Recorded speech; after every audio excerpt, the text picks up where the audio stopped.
পরের জনকে যুক্ত করি। আমি অবুঝ আপনাকে যুক্ত করা আছে, বলেন। হ্যালো। হ্যাঁ, হ্যালো বলেন। জি, আমার প্রথম প্রশ্ন হচ্ছে যে আচ্ছা এই যে সৌদি আরবে যে একটা অপশন আছে, মক্কা মদিনাতে আছে ইসলাম ধর্মের একটা, তো এখানে যে হয় এই পানি নিজে থেকে মক্কার দিকে ঘুরে ঘুরে যায়, এটা মানে ইয়াটা কি, এটা রিজনটা কি হতে পারে? পানি নিজে থেকে মক্কার দিকে হেঁটে চলে যায়, টকটক করে না না চলে না, যায়। পানি ঢাইলে দিলে, আবার মনে করেন যে বোতলের মধ্যে ভরে দিলে, হ্যাঁ গাড়ি মনে করেন যে ওখানে মানে পানির বোতল রাখলে পরে নিজে নিজে ভরে যায় কিছু আমি বলতেছি না। হ্যাঁ, আচ্ছা এটা ভাই, রিজনটা একটু কি আপনি একটু এই বিষয়ে অবগত আছেন? একটু আস্তে ভাই, একটু আস্তে, একটু ধীরে সুস্থে বলেন, হুম ধীরে হুম সুস্থে। আপনারা বলতেছেন ওই যে, আমি বুঝতে পেরেছি আপনারা কি বলতে চাচ্ছেন। একটা জায়গা আছে, হুম হুম, সেই জায়গাটাতে হ্যাঁ ওই যে জিনের পাহাড় বলে বোধহয় এটাকে। ওইখানে হ্যাঁ গাড়ি হ্যাঁ রাখলে পিছনের দিকে উপরের দিকে চলে যেতে থাকে, তাই না? হ্যাঁ সেটার হ্যাঁ কথা হ্যাঁ বলছেন। হ্যাঁ হ্যাঁ হ্যাঁ হ্যাঁ সেটা আপনাদের প্রশ্ন যে এটা কেমনে হয় এটা? হ্যাঁ হ্যাঁ হ্যাঁ, আচ্ছা, এই জিনিসটাকে বিজ্ঞানের ভাষায় বলা হয় অপটিক্যাল ইলিউশন। হুম? আচ্ছা, বিজ্ঞানের ভাষায় এই জিনিসটাকে বলা হয় অপটিক্যাল ইলিউশন। এই জিনিসটা যে ওকে, শুধুমাত্র সৌদি আরবে আছে তা না, এটা পৃথিবীর বিভিন্ন দেশে এরকম কিছু জায়গা আছে যেখানে এই ধরনের অপটিক্যাল ইলিউশন মানুষের হয়। মানে হ্যাঁ হচ্ছে যেটা আমরা সচরাচর দেখি না, সেই ধরনের হ্যাঁ একটা ঘটনা ঘটে সেখানে। সেটার পেছনে কারণগুলো হচ্ছে সেই জায়গাটাই এরকম। সেই জায়গাটাই এরকম এই কারণে আপনার কাছে দেখে মনে হয় যে এখানে একটা উদ্ভট ঘটনা ঘটতেছে। কিন্তু হ্যাঁ হ্যাঁ, ঘটনাটা আসলে উদ্ভট না। ঘটনাটা আসলে খুব স্বাভাবিক ঘটনা। কিন্তু ওইখানে আপনার সেই ইলিউশনটা ঘটে। আপনি যদি ওকে Google ওকে, এ সার্চ করেন, একটু হুম কথা শুনে নিন ভাই, একটু কথা শুনেন। কথা শোনার অভ্যাস করেন।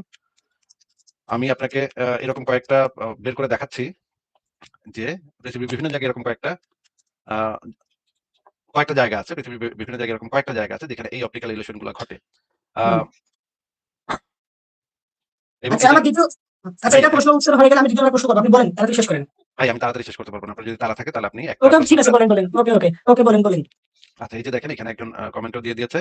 List of gravity hills. হ্যাঁ? ঠিক আছে? আপনি যদি হুম হুম এটাও সার্চ করেন লিস্ট অফ গ্র্যাভিটি হিলস, তাহলে আপনি এই জিনিসটা পেয়ে যাবেন। এটা পৃথিবীর বিভিন্ন জায়গাতে এরকম অনেকগুলা জায়গা আছে যেই জায়গাগুলাতে এই রকমের ঘটনা ঘটে। যেমন ধরেন বিবিসিতে এই রকমের একটা নিউজও ছাপা হয়েছিল যে ১৬ টা জায়গা, পৃথিবীতে ১৬ টা জায়গা তারা চিহ্নিত করেছে যেই জায়গাগুলাতে এই রকমের। ইন্ডিয়াতেও একটা আছে। ইন্ডিয়াতে সেইখানে আবার হিন্দু ধার্মিকরা সেখানে আবার পূজা-টুজা করতে যায়। আগের কালের মানুষ তো এই জিনিসগুলো বুঝতো না যে এই ঘটনাগুলো কেন ঘটতেছে। এই কারণে তারা যেটা করত সেখানে পূজা-টুজা করত এবং মানে পাঠা বলি দিত। হুম?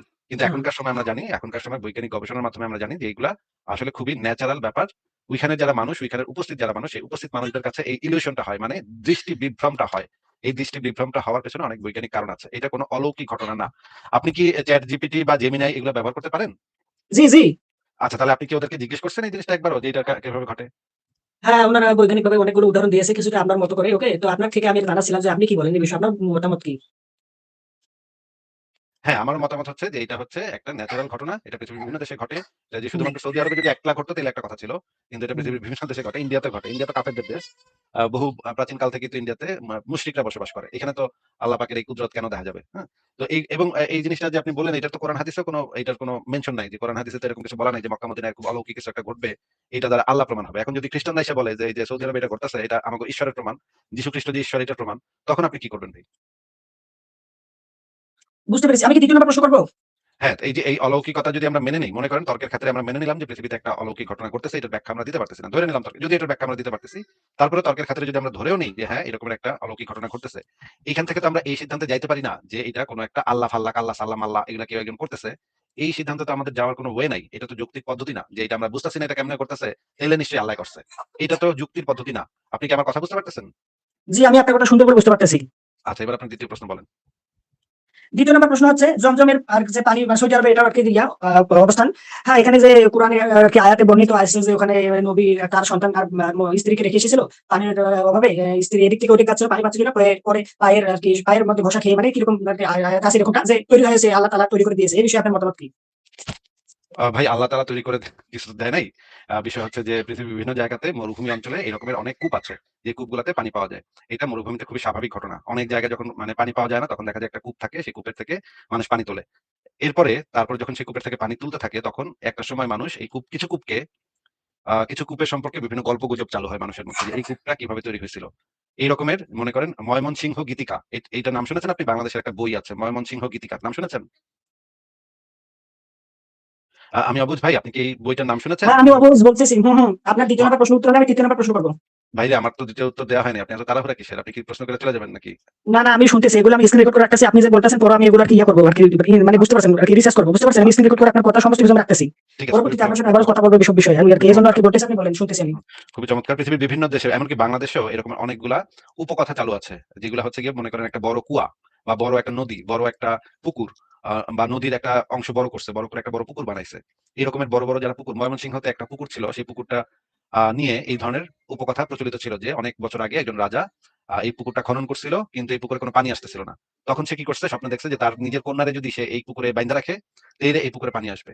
তখন সে পুকুর মানে বাইন্ধা রাখছিল তার কন্যারে, তারপর সেই পুকুরে পানি আসছে। এই রকমের কাহিনী যখন কোনো পুকুর বা বড় কূপ এই ধরনের মানে এই জিনিসগুলাকে মহিমান্বিত করার জন্য, ধর্মীয়ভাবে মহিমান্বিত করার জন্য বিভিন্ন গল্পগুজব সেই অঞ্চলের মানুষেরা চালু করে। যেগুলো আপনি বাংলাদেশের বিভিন্ন জায়গাতে গেলে যারা মাজার আছে, সেই মাজারগুলাতে যেই আ মানে পীর ফকিররা একসময় আসছিল, সেই পীর ফকিরদের সম্পর্কে এই ধরনের গল্পগুজব চালু আছে। যেমন ধরেন শাহজালালের মাজার, শাহপরানের মাজার, এই সমস্ত জায়গাতেও এই ধরনের গল্পগুজব চালু হয়েছিল যে এখানে একটা কচ্ছপ আছে, এখানে একটা কুমির আছে।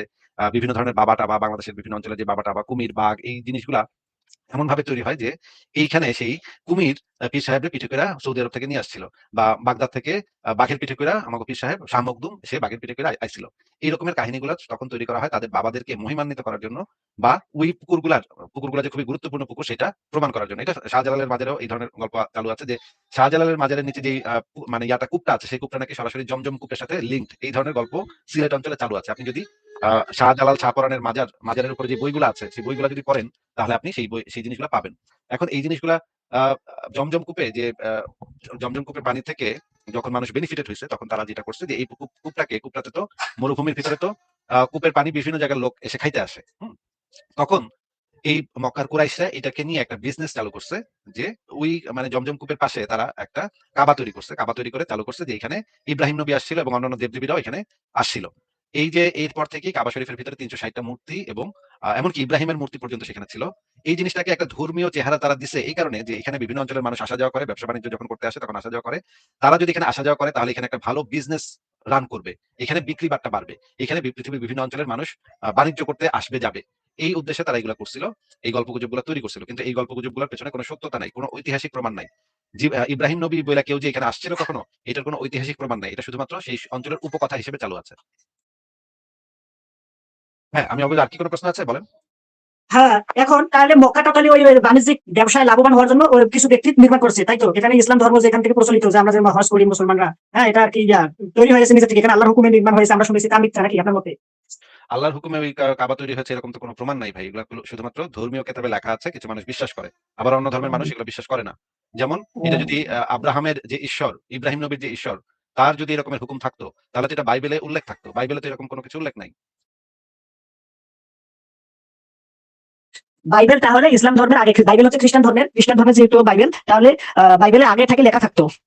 বাইবেল বা ধরেন ইনজিল, এই যে ইহুদিদের যে ধর্মগ্রন্থ, সেই ধর্মগ্রন্থগুলোতে এটার মেনশন থাকতো যে মক্কার কাবা অঞ্চলে মানে আমাদের জিহবা একটা প্রথম ঘর নির্মাণ করছে মক্কার কাবাতে। এই রকমের তো কোনো কিছু ইহুদিদের ধর্মগ্রন্থে লেখা নাই।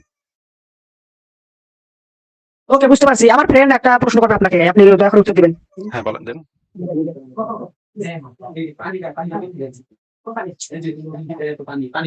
হ্যাঁ ভাই বলেন। ওয়েট ওয়েট, আমি আমার বন্ধুর প্রশ্ন শুনতেছি। ওকে, হ্যাঁ।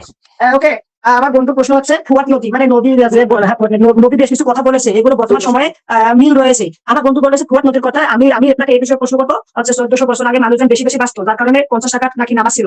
এটা না আমরা ভাই, যারা বর্তমানে বসবাস করতেছি। বেশি বাস্তু মানুষ এইরকম তো কোনো প্রমাণ নাই। বরঞ্চ আমরা দেখি যে আধুনিক যে চিকিৎসা বিজ্ঞানের বদৌলতে মানুষের গড় আয়ুটা বৃদ্ধি পাচ্ছে। মানুষ আগের কালে বেশি বাঁচতো, এটা তো ভুল কথা ভাই। এরকমের তো কোনো প্রমাণ নাই। আপনার কাছে কি প্রমাণ আছে যে আগের কালের মানুষ 400-500 বছর বাঁচতো, এরকম কোনো প্রমাণ আছে? হ্যাঁ, তাহলে কোরআনে ভাই যে যেটা জিজ্ঞেস আছে করছি মানুষ। ভাই, যেটা জিজ্ঞেস করছি হ্যাঁ, ভাই, সেটার উত্তরটা আগে একটু দিয়ে নেন। হ্যাঁ, কোরআনে এরকম আছে যে নূহ নবী 950 বছর বাঁচছিল। হ্যাঁ, হ্যাঁ, ইব্রাহিম বাঁচছিল হচ্ছে 960 বছর সম্ভবত, বা 1000 বছর। এই রকমের একটা হিসাব নিকাশ কোরআন এবং হাদিসগুলোর ভিতরে পাওয়া যায়। এটা ঠিক যে কোরআন হাদিসের ভিতরে পাওয়া যায়। কিন্তু বাস্তব দুনিয়াতে এরকম কোনো প্রমাণ পাওয়া যায় না ভাই যে কোনো একজন মানুষ 200-300 বছরও বাঁচছে, 100 বছরও 100 বছর বাঁচছে, কিন্তু 150 বছর 200 বছর বাঁচছে, এরকম কোনো প্রমাণ বিজ্ঞানের কাছে নাই। আমাদের কাছে প্রচুর পরিমাণে ফসিল রেকর্ড আছে। মানুষের ফসিল রেকর্ড। ফসিল রেকর্ড মানে বোঝেন? না, ওটা বুঝি না, কিন্তু উনি ওই সময়ে মানুষজন বাঁচতো 100 বছর 200 বছর, ওখানে লেখা হয়েছিল। তাহলে ওই এরকম যে সময় তো প্রশ্ন বাঁচতো করতো মানুষজনে যে এই ভাই, মানুষজন এরকম তো যে বাঁচতো এটার কি কোনো প্রমাণ আছে নাকি? নাকি যে যেটা ওই আপনার সময় লেখা, ওই 1400 বছর আগে আল্লাহ নবী মুহাম্মদ সাল্লাল্লাহু আলাইহি ওয়াসাল্লাম বলেছিল, আরে ভাই ওখানে লেখা মোহাম্মদ হয়েছিল। নিজেই তো বাঁচছে তাহলে ওখানে 63 তো মানুষ বছর। প্রশ্ন করতো যে এটা তো আরে আপনার ভাই, অগ্রহণযোগ্য, আমরা তো বাঁচতেছি আরে না। ভাই রে, আরে ভাই মোহাম্মদ নিজেই তো বাঁচছে 63 বছর। তাহলে ওই সময় মানুষ বেশি বাঁচতো কেমনে? মোহাম্মদ কত বছর বাঁচছে? আবু বকর কত বছর বাঁচছে? ওমর কত বছর বাঁচছে? একটু কম তো ভাই। তাহলে তাহলে বেশ কিছু কথা যে বর্তমান তাহলে আরে ভাই 1400 তাহলে না, বছর আগে তাহলে না। আপনি নিজে আমার প্রশ্নের উত্তরটা দেন। যেকোনো কিছু জিজ্ঞেস করলে আপনি তাহলে দিয়ে শুরু করেন কেন ভাই? এটা তো কোনো কোয়েশ্চেন এর অ্যান্সার হয় না। আপনি একটু দয়া করে আমাকে এইটার উত্তরটা দেন যে, সেই সময় মোহাম্মদ কত বছর বাচ্চা, আবু বকর কত বছর বাচ্চা, মানে আলী কত বছর বাচ্চা? একটু আপনি জানেন এটা কে কত বছর বাচ্চা? স্পষ্ট ভাবে এখন মনে নাই, শুনেছিলাম এর আগে। তাহলে আগের কালে যদি মানুষ বেশি ৩-৪০০ বছর বাঁচতো, তাহলে তো মোহাম্মদ তো ৩-৪০০ বছর তো হওয়ার কথা। মোহাম্মদ তো ৬৩ বছর বয়সে মারা গেছে। তারপরে আবু বকর মারা গেছে বোধহয় ৬৫ বা ৬৬ বছর বয়সে। ওমর মারা গেছে আরেকটু কম বয়স, কম এইজে। তারপরে আলী মারা গেছে আরো কম এইজে। ওসমান মারা গেছে, ওসমানের বোধহয় ৬৫ এরকম ৬০ বা ৬৫ এরকম ছিল। তাহলে আপনি যে বললেন যে তারা অনেক বছর বাঁচতো, এটা কোথায় পাইছেন আপনি? কোন এভিডেন্স আছে নাকি? কোন প্রমাণ আছে নাকি? ধর্ম ছাড়া, ধর্মীয় মানে কেতাবে লেখা ছাড়া কোন প্রমাণ আছে নাকি? বাস্তব প্রমাণ আছে? তাহলে আপনি যে উদাহরণ দেন আবারও কোরআন থেকে, তাহলে, যে কোরআনে আবারও তাহলে। তাহলে সরি তাহলে ভুল হয়েছে, তাহলে বলা ভুল হয়েছে। তবে আপনি যে কোরআন থেকে উদাহরণ দেন বিভিন্ন আয়াত বের করে, হ্যাঁ, তখন আপনি যে দেন সেটা আমরা মেনে নিব, আর আমরা বললে আপনি মেনে আমি তো নিবেন না, এটা আবার আমি তো কেমন কথা? আমি তো উদাহরণ দিই। আমি যখন আপনাকে বলি যে ইসলাম অনুসারে নূহ নবী ৯৫০ বছর বাঁচছে, তখন সেটার সাপেক্ষে আমি আপনাকে কোরআনের আয়াত বের করে দেখাই। হ্যাঁ? কারণ সেটা তো লেখা থাকার কথা, কোরআনেই তো লেখা থাকার কথা। এজন্য কোরআন থেকেই তো সেটা বের করে দেখাতে হবে আমার। কিন্তু আমাকে যদি জিজ্ঞেস করেন যে আমি এটা বিশ্বাস করি কিনা যে নূহ নবী ৯৫০ বছর বাঁচছে, এটা আমি বিশ্বাস করি না। একটা জিনিস হচ্ছে কোরআনে এটা লেখা আছে, আরেকটা জিনিস হচ্ছে নূহ নবী আসলেই এত বছর বাঁচছে। আমি এটা মনে করি যে কোরআনে এটা লেখা আছে। আমি আপনাকে যখন রেফারেন্স দেখাই, তখন আমি আপনাকে এইজন্য দেখাই যেন আপনি মনে না করেন যে এটা নাস্তিকরা বানায় নিয়ে আসছে। হ্যাঁ? নাস্তিকরা ইসলামকে বেইজ্জত করার জন্য নাস্তিকরা বানায় নিয়ে আসছে। এইটা যেন আপনি করতে না পারেন, সেইজন্য আমি আপনাকে কোরআন হাদিস থেকে রেফারেন্স দেখাই। কিন্তু ওইটা যে আমি বিশ্বাস করি তা তো না। ওইটাকে আমি ক্রিটিক্যালি দেখি। মানে একজন যুক্তিবাদী মানুষের চোখে দেখি। পার্থক্য বুঝতে পারতেছেন? মনে করেন আ আ হিন্দু ধর্মের একটা গ্রন্থে লেখা আছে, যম আর জমি ২ ভাই বোন, তারা আবার মানে বিয়া করছে। এটা লেখা আছে। এখন এটা কি আমি ভাই বিশ্বাস করি? এটা তো আমি বিশ্বাস করি না। আপনিও বিশ্বাস করেন না। কিন্তু একটা ধর্মগ্রন্থে যেটা লেখা আছে, সেটা যদি আপনার মানে একজন হিন্দু এসে যদি বলে, "ভাই এটা কই পাইছেন? কই দেখান আমারে দেখান।" তাহলে আপনি কোথা থেকে এই রেফারেন্সটা দেখাবেন কোন তো? জি, আমি আপনার কথা বুঝতে পেরেছি। মনে করেন আওয়ামী লীগ একটা আকাম-কুকাম করছে। হ্যাঁ? শেখ হাসিনা একটা আকাম-কুকাম করছে। এখন আমি বললাম যে শেখ হাসিনা এই কাজটা করছে। তার মানে তো এটা না আমি এটাকে সমর্থন করছি বা এটাকে আমি বিশ্বাস করি তা তো না। আমি আওয়ামী লীগ করি তা তো না ভাই। আমি এটা বলতেছি আওয়ামী লীগকে সমালোচনা করার জন্য। তখন যদি আপনি এসে বলেন, "ভাই আওয়ামী লীগ এটা কবে করছে? আমারে দলিল দেন, প্রমাণ দেন।" তখন তো আমি আওয়ামী লীগের যে মানে নথিপত্র, সেখান থেকে আপনাকে প্রমাণ দিব যে এই যে দেখেন আওয়ামী লীগের লেখা বই, এখানে লেখা আছে শেখ হাসিনা এই কামটা করছে। তখন তো এটা অথেন্টিক একটা রেফারেন্স হবে যে আওয়ামী লীগের বই থেকেই আওয়ামী লীগের রেফারেন্স দেখাইলাম আমি। কিন্তু তার মানে তো এটা না যে ওইটাতে আমি বিশ্বাস করি বা ওইটাকে আমি সমর্থন করি। তা তো হইল না, তাই না? আমি রেফারেন্স উল্লেখ করলাম। নাকি? পার্থক্যটা কি বুঝতে পারছেন? হ্যাঁ, বুঝতে পেরেছি। জি, বুঝতে পেরেছি। আমি তাহলে কেন কোরআন হাদিস থেকে রেফারেন্স দিই সেটা কি বুঝতে পেরেছেন? জি, বুঝতে পেরেছি, বুঝতে পেরেছি। কারণ আমি যদি বলি, আমি কি এখন এটা বুঝিয়ে বলবো আপনাকে, আপনি যে আমাকে বুঝাতে পেরেছেন, ধরতে পেরেছেন। আমি কি এখন বলবো? হ্যাঁ, মনে করেন নবী ৬ বছরের মেয়ের বিয়ে করছিল। এটা যদি আমি বলি তাহলে তো আপনি কইবেন যে, "হায় নাস্তিকে মিথ্যা কথা কয় আমার নবীর নামে।" ভাই তারপরে আপনি যে যদি উদাহরণ দিয়েছেন আমি বুঝেছি। এরপরে আমি যদি আপনাকে হাদিস থেকে বের করে দেখাই যে দেখেন হাদিসে লেখা নবী ৬ বছর বয়সে বিয়ে করছে আয়েশারে। নবীর বয়স তখন ৫০। তখন তো আর আপনার কোন উপায় থাকবে না এটা মাইনে নেওয়া ছাড়া। তাই না ভাই? নাকি? হ্যাঁ, হ্যাঁ। কিন্তু তার মানে কি আমি ৯ বছর ৬ বছরে বিয়ে করে এটারে সাপোর্ট করলাম? না, আমি তো সাপোর্ট করলাম না। আমি আপনাকে রেফারেন্স দেখাইলাম কিন্তু সাপোর্ট তো করি নাই। জি, বুঝতে পেরেছি। আচ্ছা, এবার আর কোন প্রশ্ন আছে? হ্যাঁ, মানে আমার পুরা কোরআন হাদিসে রয়েছে, হ্যাঁ, শুনেছি। ইভেন অনেকে শুনেছি কোরআন হাদিসে রয়েছে। একবার সূর্য ডুবে গেছিল। নবী নামাজ পড়তে পারে নাই। এর কারণে নবী নাকি দোয়া করেছিল। যার কারণে নবীর দোয়া কবুল করে সূর্য আবারও কি রিটার্ন মানে সূর্য আবারও উঠেছিল। ওই নামাজ পড়ার সময় যেন আবার ফিরে আসে, হ্যাঁ, ওরকম আরকি। হ্যাঁ, হ্যাঁ, এরকম। ঠিকই বলেছেন। এরকম একটা হাদিস আছে। ঠিকই বলেছেন। হ্যাঁ। নবী একবার সূর্যরে থামায় দিছিল। আরো একজন নবী ছিল। ইসলামের ২ জন নবী মোট সূর্যরে থামাইছে। একটা হইতেছে পুরনো একজন নবী, আরেকজন হচ্ছে নবী মোহাম্মদ। নবী মোহাম্মদ নামাজে একবার করছে, দেরি করছে আপনাকে এজন্য আপনাকে একটু রিকোয়েস্ট করতে পারি? হ্যাঁ, আমি হাদিসটা বের করতেছি। আগে হাদিসটা জি, দেখিয়ে বিয়ার বলতেছি। করেন, কিন্তু আমি এর ফাঁকে একটু রিকোয়েস্ট করি আপনাকে। হ্যাঁ, বলেন। আমি আপনাকে কোনো প্রকার ব্যক্তিগত আঘাত বা কোনোভাবে আঘাত করবো না। আমি যেভাবে সাধারণভাবে ব্যবহার করতেছি আপনিও ঠিক একইভাবে মানে কোনো প্রকার আরকি কাউকে অপমান করে লজ্জা দিয়ে এরকম কথা বলবেন না। প্লিজ, আমি আপনার কাছে রিকোয়েস্ট করতেছি। আমি যেভাবে কথা বলতেছি আপনি বলতেছেন এটা তো ঠিক আছে। মানে বুঝতে পারছেন আমি কি মিন করতেছি? আপনি যদি মানে ঠিকভাবে কথা বলেন এবং আমার ইয়াগুলা বোঝার চেষ্টা করেন তাহলে আমি হুম, হুম, হুম। করব না। কিন্তু যদি ওকে, দেখি ওকে, যে কাকু, আপনি হুম, হুম। ওকে, ধর্মকে বা কোনো নবী রাসূল বা জাকির হোক কোনো কিছু বলবেন না, উলুগুলো মানে একদম স্ট্রেট ফরওয়ার্ড কথা বলবেন। আপনি আপনার ব্যাখ্যা না, দেবেন, না, আমি আপনার প্রশ্ন করব। ওকে, আমি যেটা মনে করি সেটা আমি বলব। আমি কি বলব নবী সম্পর্কে সেটা আপনি ডিক্টেট করতে পারবেন না ভাই। আপনি কি বলেন ওকে, নবী সম্পর্কে সেটা যেমন আমি ডিক্টেট করব না আপনাকে। আমি বলে দিব না যে আবুস ভাই আপনার কিন্তু নবীরে লুচ্চা বলতে হবে। এটা আমি আপনারে বলব না। আপনি কি বলবেন না বলবেন সেটা আপনার বিষয়। আপনার ব্যক্তিগত ওকে, বিষয়। আমি কি বলব না ওকে। বলব সেটাও আমার ব্যক্তিগত বিষয়। আমি আপনাকে দেখাচ্ছি এই হাদিসটা আপনি পাবেন আশ-শিফা গ্রন্থের ১ম খণ্ড ডুবন্ত সূর্য ফিরিয়ে আনা। ইমাম তহাবী তার রচিত মুশকিলুল হাদিস গ্রন্থে উল্লেখ করেছেন। হযরত আসমা বিনতে উমাইস এই বর্ণনা দুভাবে উল্লেখ করেছেন। একদা হুজুর সাল্লাল্লাহু আলাইহি ওয়াসাল্লামের উপর ওহী অবতীর্ণ হতে শুরু হয়। এ সময় তিনি হযরত আলী এর উরুর উপরে মাথা রেখে বিশ্রাম করছিলেন। তাই হযরত আলী আসরের নামাজ আদায় করতে পারেননি। সূর্য অস্তমিত হয়ে যায়। হুজুর হযরত আ আ হযরত আলী একে জিজ্ঞেস করলেন, "হে আলী, তুমি কি আসরের নামাজ পড়েছো?" আলী বলল, "না।" তখন হুজুর দোয়া করলেন, "হে আল্লাহ, নিশ্চয়ই আলী তোমার ইবাদত ও তোমার রাসূলের আনুগত্য থাকার কারণে তার নামাজ কাজা হয়ে গেছে। তুমি পুনরায় সূর্যকে উদিত করে দাও।" হযরত আসমা বলেন, "আমি সূর্যকে ডুবে যেতে দেখেছি, তারপর আবার আকাশে সূর্য উদিত হতে দেখেছি। সূর্যের রশ্মি তখন পাহাড়ের চূড়া ও জমিনে পতিত হয়েছে। উক্ত ঘটনা খায়বার যুদ্ধে সাহবা দুর্গ বিজয়ের সময় সংঘটিত হয়েছে। ইমাম তাহাবী বলেন, উক্ত বর্ণনাদ্বয় প্রামাণ্য ও নির্ভরযোগ্য সূত্রে বর্ণিত হয়েছে। আর উভয় বর্ণনার বর্ণনাকারীগণও নির্ভরযোগ্য এবং বিশ্বস্ত হিসেবে প্রমাণিত হয়েছে। এই জিনিসটা বলা আছে এবং নিচে আরো বলা আছে যে হুজুর দোয়া করেন যারা দিন ১ ঘন্টা বৃদ্ধি করে দেওয়া হয় তখন সূর্য স্থিরভাবে দাঁড়িয়ে থাকে। এই জিনিসটা বর্ণনা করা আছে বাইহাকির হাদিসে। কিন্তু এই জিনিসটা বৈজ্ঞানিকভাবে সম্পূর্ণ ভুল। এরকম যদি ঘটতো তাহলে সারা পৃথিবী ধ্বংস হয়ে যেত। পৃথিবীর কোনো অস্তিত্ব থাকতো না। পৃথিবীতে কোনো প্রাণী জগতের অস্তিত্ব থাকতো না। পৃথিবী যদি ১ সেকেন্ডের জন্য স্থির হইতো তাহলেও পৃথিবীর যে বায়ুমণ্ডল সেটা ধ্বংস হয়ে যেত। পৃথিবীতে বিরাট একটা বিপর্যয় হইতো। কোনো বসবাসের উপযোগী কোনো কিছু থাকতো না। পৃথিবীর সমস্ত প্রাণী ১ নিমিষে মারা যেত। হ্যাঁ, বলেন। ইয়া ভাই আপনাকে আমি হাদিসটা বের করে দেখাইলাম। আপনি বলেন এবার। তাহলে ওনারা যে সাক্ষী রয়েছে হযরত আলীর কাঁধে শুয়েছিলেন, ওনারা যে ছিল ওখানে, উনি যখন দেখতেছে তাহলে ওনারা তো প্রতিবাদ করতেন যে এমনটা তো হয়নি, আপনি এমনটা কেন বললেন? তখন বলেছে লেখা হয়েছে বলে তো আমরা এখন জানতেছি। তখন তো তারা প্রতিবাদ করতে পারতো। তাহলে তো এটা সত্য প্রমাণ আছে, কারণ ওনারা তো সাক্ষী ছিল, ওখানে ছিল। ওনারা কিভাবে এটাকে সমর্থন করলেন? ভাই যেসব ব্যক্তিগণ এই রকমের ঘটনা হিন্দুদের ভিতরে আরো বেশি আপনি খুঁজে পাবেন। আপনি যদি হিন্দু বাবা-টাবা, কেবলা-কাবা, পীর ফকির এই সমস্ত পুরোহিত এদের জীবনী পড়েন তাহলে দেখবেন অনেক অলৌকিক ঘটনা তাদের গ্রন্থে লেখা থাকবে। যেমন শ্রীরামকৃষ্ণ পরমহংস ভারতের একজন বাবা। তার নামে অনেক এরকমের গল্পগুজব চালু আছে। অনেক নাকি কেরামতি করতে পারত, অনেক নাকি টুকটাক করতে পারত, কুদরতি মানে ঘটনা ঘটাইতে পারত। এবং তার যে আশেপাশে চেলাচামুন্ডারা তারাও সাক্ষী দিত যে, আমরা নিজেরা দেখছি এরকম হইছে, এরকম করছে। এমনকি আমি যখন ঢাকায় থাকতাম, হুজুর সায়েদাবাদী নামে একজন পীর ছিল আমাদের এলাকায়। সেই সায়েদাবাদীকে শাহজাবাদী নাকি মানুষকে ফু দিয়া বাচ্চা আইনা দিত। যে মহিলাদের বাচ্চা হয় না, সেই মহিলাদের পেটে ফু দিত, তারপর নাকি বাচ্চা হয়ে যেত। এবং তার যে চেলাচামুন্ডা, তার যে ভক্ত অনুসারীরা তারা অনেকেই আমাকে আইসা নিজেরা সাক্ষ্য দিচ্ছে যে, আমরা নিজেরা দেখছি ভাইয়া। অনেক ১০ বছর বাচ্চা হয় না। মাইয়া মহিলার। তো সে একটা ফু দিছে আর তারপরেই বাচ্চা হয়ে গেছে। এই রকমের ঘটনা তার ভক্ত অনুসারীরা যে স্বীকৃতি দিবে এটা কোনো অস্বাভাবিক ঘটনা না। যদি নবী মোহাম্মদের এই ঘটনা আমাদের মানতে হয়, তাহলে পৃথিবীর অনেক উদ্ভট যে মানে বাবা-টাবা আছে তাদেরটাও আমাদের মানতে হবে। একই সাথে আমাদের মানতে হবে। কারণ তাদেরও ভক্ত অনুসারীরা একই দিছিল। মানে একই সাক্ষ্য দিছিল। এই সাক্ষ্যর উপরে ভিত্তি করে আমরা এই জিনিসগুলোর সত্যতা যাচাই করতে পারি না। কারণ তারাও মুসলমান। তারা তাদের নবীকে বড় প্রমাণ করার জন্য এই ধরনের কথাবার্তা বলতেই পারে। সেটাকে আমরা অথেন্টিক হিসেবে মনে করি না, প্রমাণ হিসেবে মনে করি না। আর যদি মনে করেন যদি এরকম আসলেই ঘটতো যে সূর্য ১ ঘন্টার জন্য থেমে গেছে তাহলে তো পৃথিবীতে বিপর্যয় হইতো। পৃথিবীতে তো আমরা সেরকম কোনো বিপর্যয় দেখি না। আপনি কি জানেন যে সেই সময় ১৪৫০ বছর আগে রোমান সাম্রাজ্য ছিল, গ্রিক সাম্রাজ্য ছিল, অন্যান্য যে সাম্রাজ্য ছিল সেই সাম্রাজ্যগুলাতে মানুষ তো লিখে রাখতো কি ঘটতেছে না ঘটতেছে। সেই সভ্যতাগুলোতে তো আমরা এরকম কোনো রেফারেন্স পাই না, দলিল পাই না যে আজকে আমরা দেখলাম যে সূর্য ১ ঘন্টার জন্য স্থির হয়ে দাঁড়ায় ছিল। এরকম তো কোনো রেফারেন্স আমরা অন্য কোথাও থেকে পাই না। আপনি কি দেখাইতে পারবেন অন্য কোনো সভ্যতার কোনো দলিল যেখানে লেখা আছে যে আজকে আমরা দেখলাম সূর্যটা তো ভাই শুধু সৌদি থেকে দেখা যায় তা না। অনেক জায়গায় সারা পৃথিবী থেকে দেখা যায়। হ্যাঁ, এবার বলেন। অবুঝ ভাই বলেন। জি। তাহলে ধরেন বর্তমান যে বাবা-টাবা আছে এনারা মনে করেন যে কোনো কিছু উদ্ভট কিছু করলে তার দলে যারা থাকে তারা সমর্থন করে। তারাও জানে যে ভণ্ড, তার হ্যাঁ, অর্থ আপনি কি উপার্জন করছে, এই তার যে থেকে আমরা পাচ্ছি। সাইদি হুজুরকে যে চাঁদে দেখা গেছে এরকম একটা ঘটনা কি আপনি শুনেছিলেন? হ্যাঁ, আমি শুনেছিলাম কিন্তু আমি নিজে দেখি নাই। আচ্ছা, নিজে দেখেনি কিন্তু পিরোজপুর অঞ্চলের তো হাজার লোক, লাখ লোক নাকি দেখছে ওইদিন সাইদির চাঁদে। আচ্ছা, দেওয়ানবাগী পীর সাহেবের নাম শুনেছেন?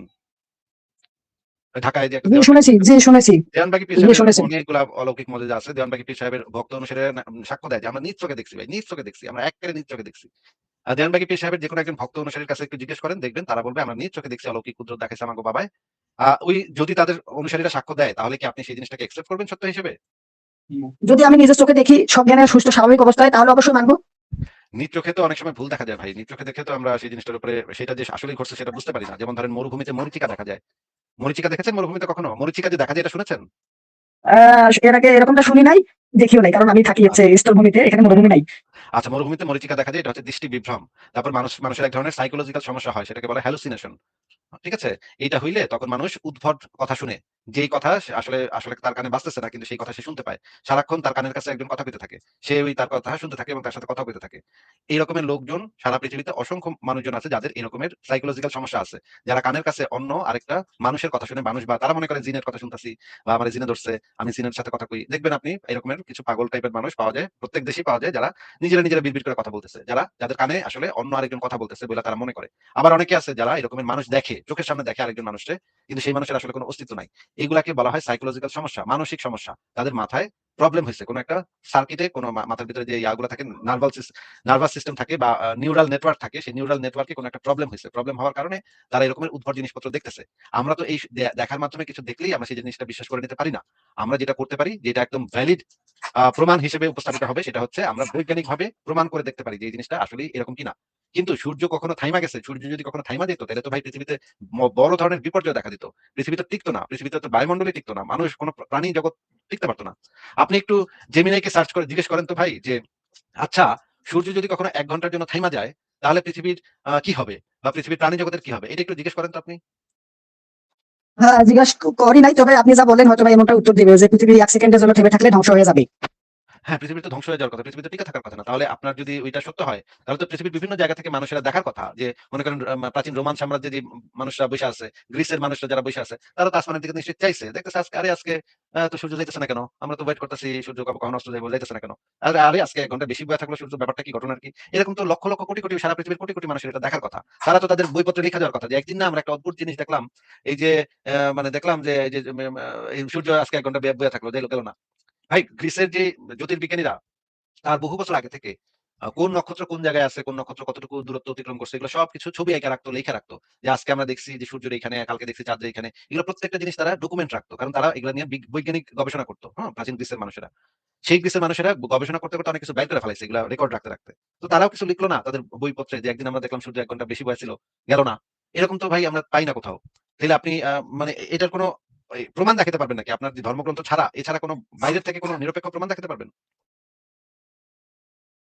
জি, বুঝতে পারছি। তাহলে মানে আপনার কাছে নবীর কোনো সাথে বুঝতে পারছেন কি? আমি এটা জানতে চাচ্ছি যে আপনার কাছে কি নিরপেক্ষ প্রমাণ আছে নাকি ভাই?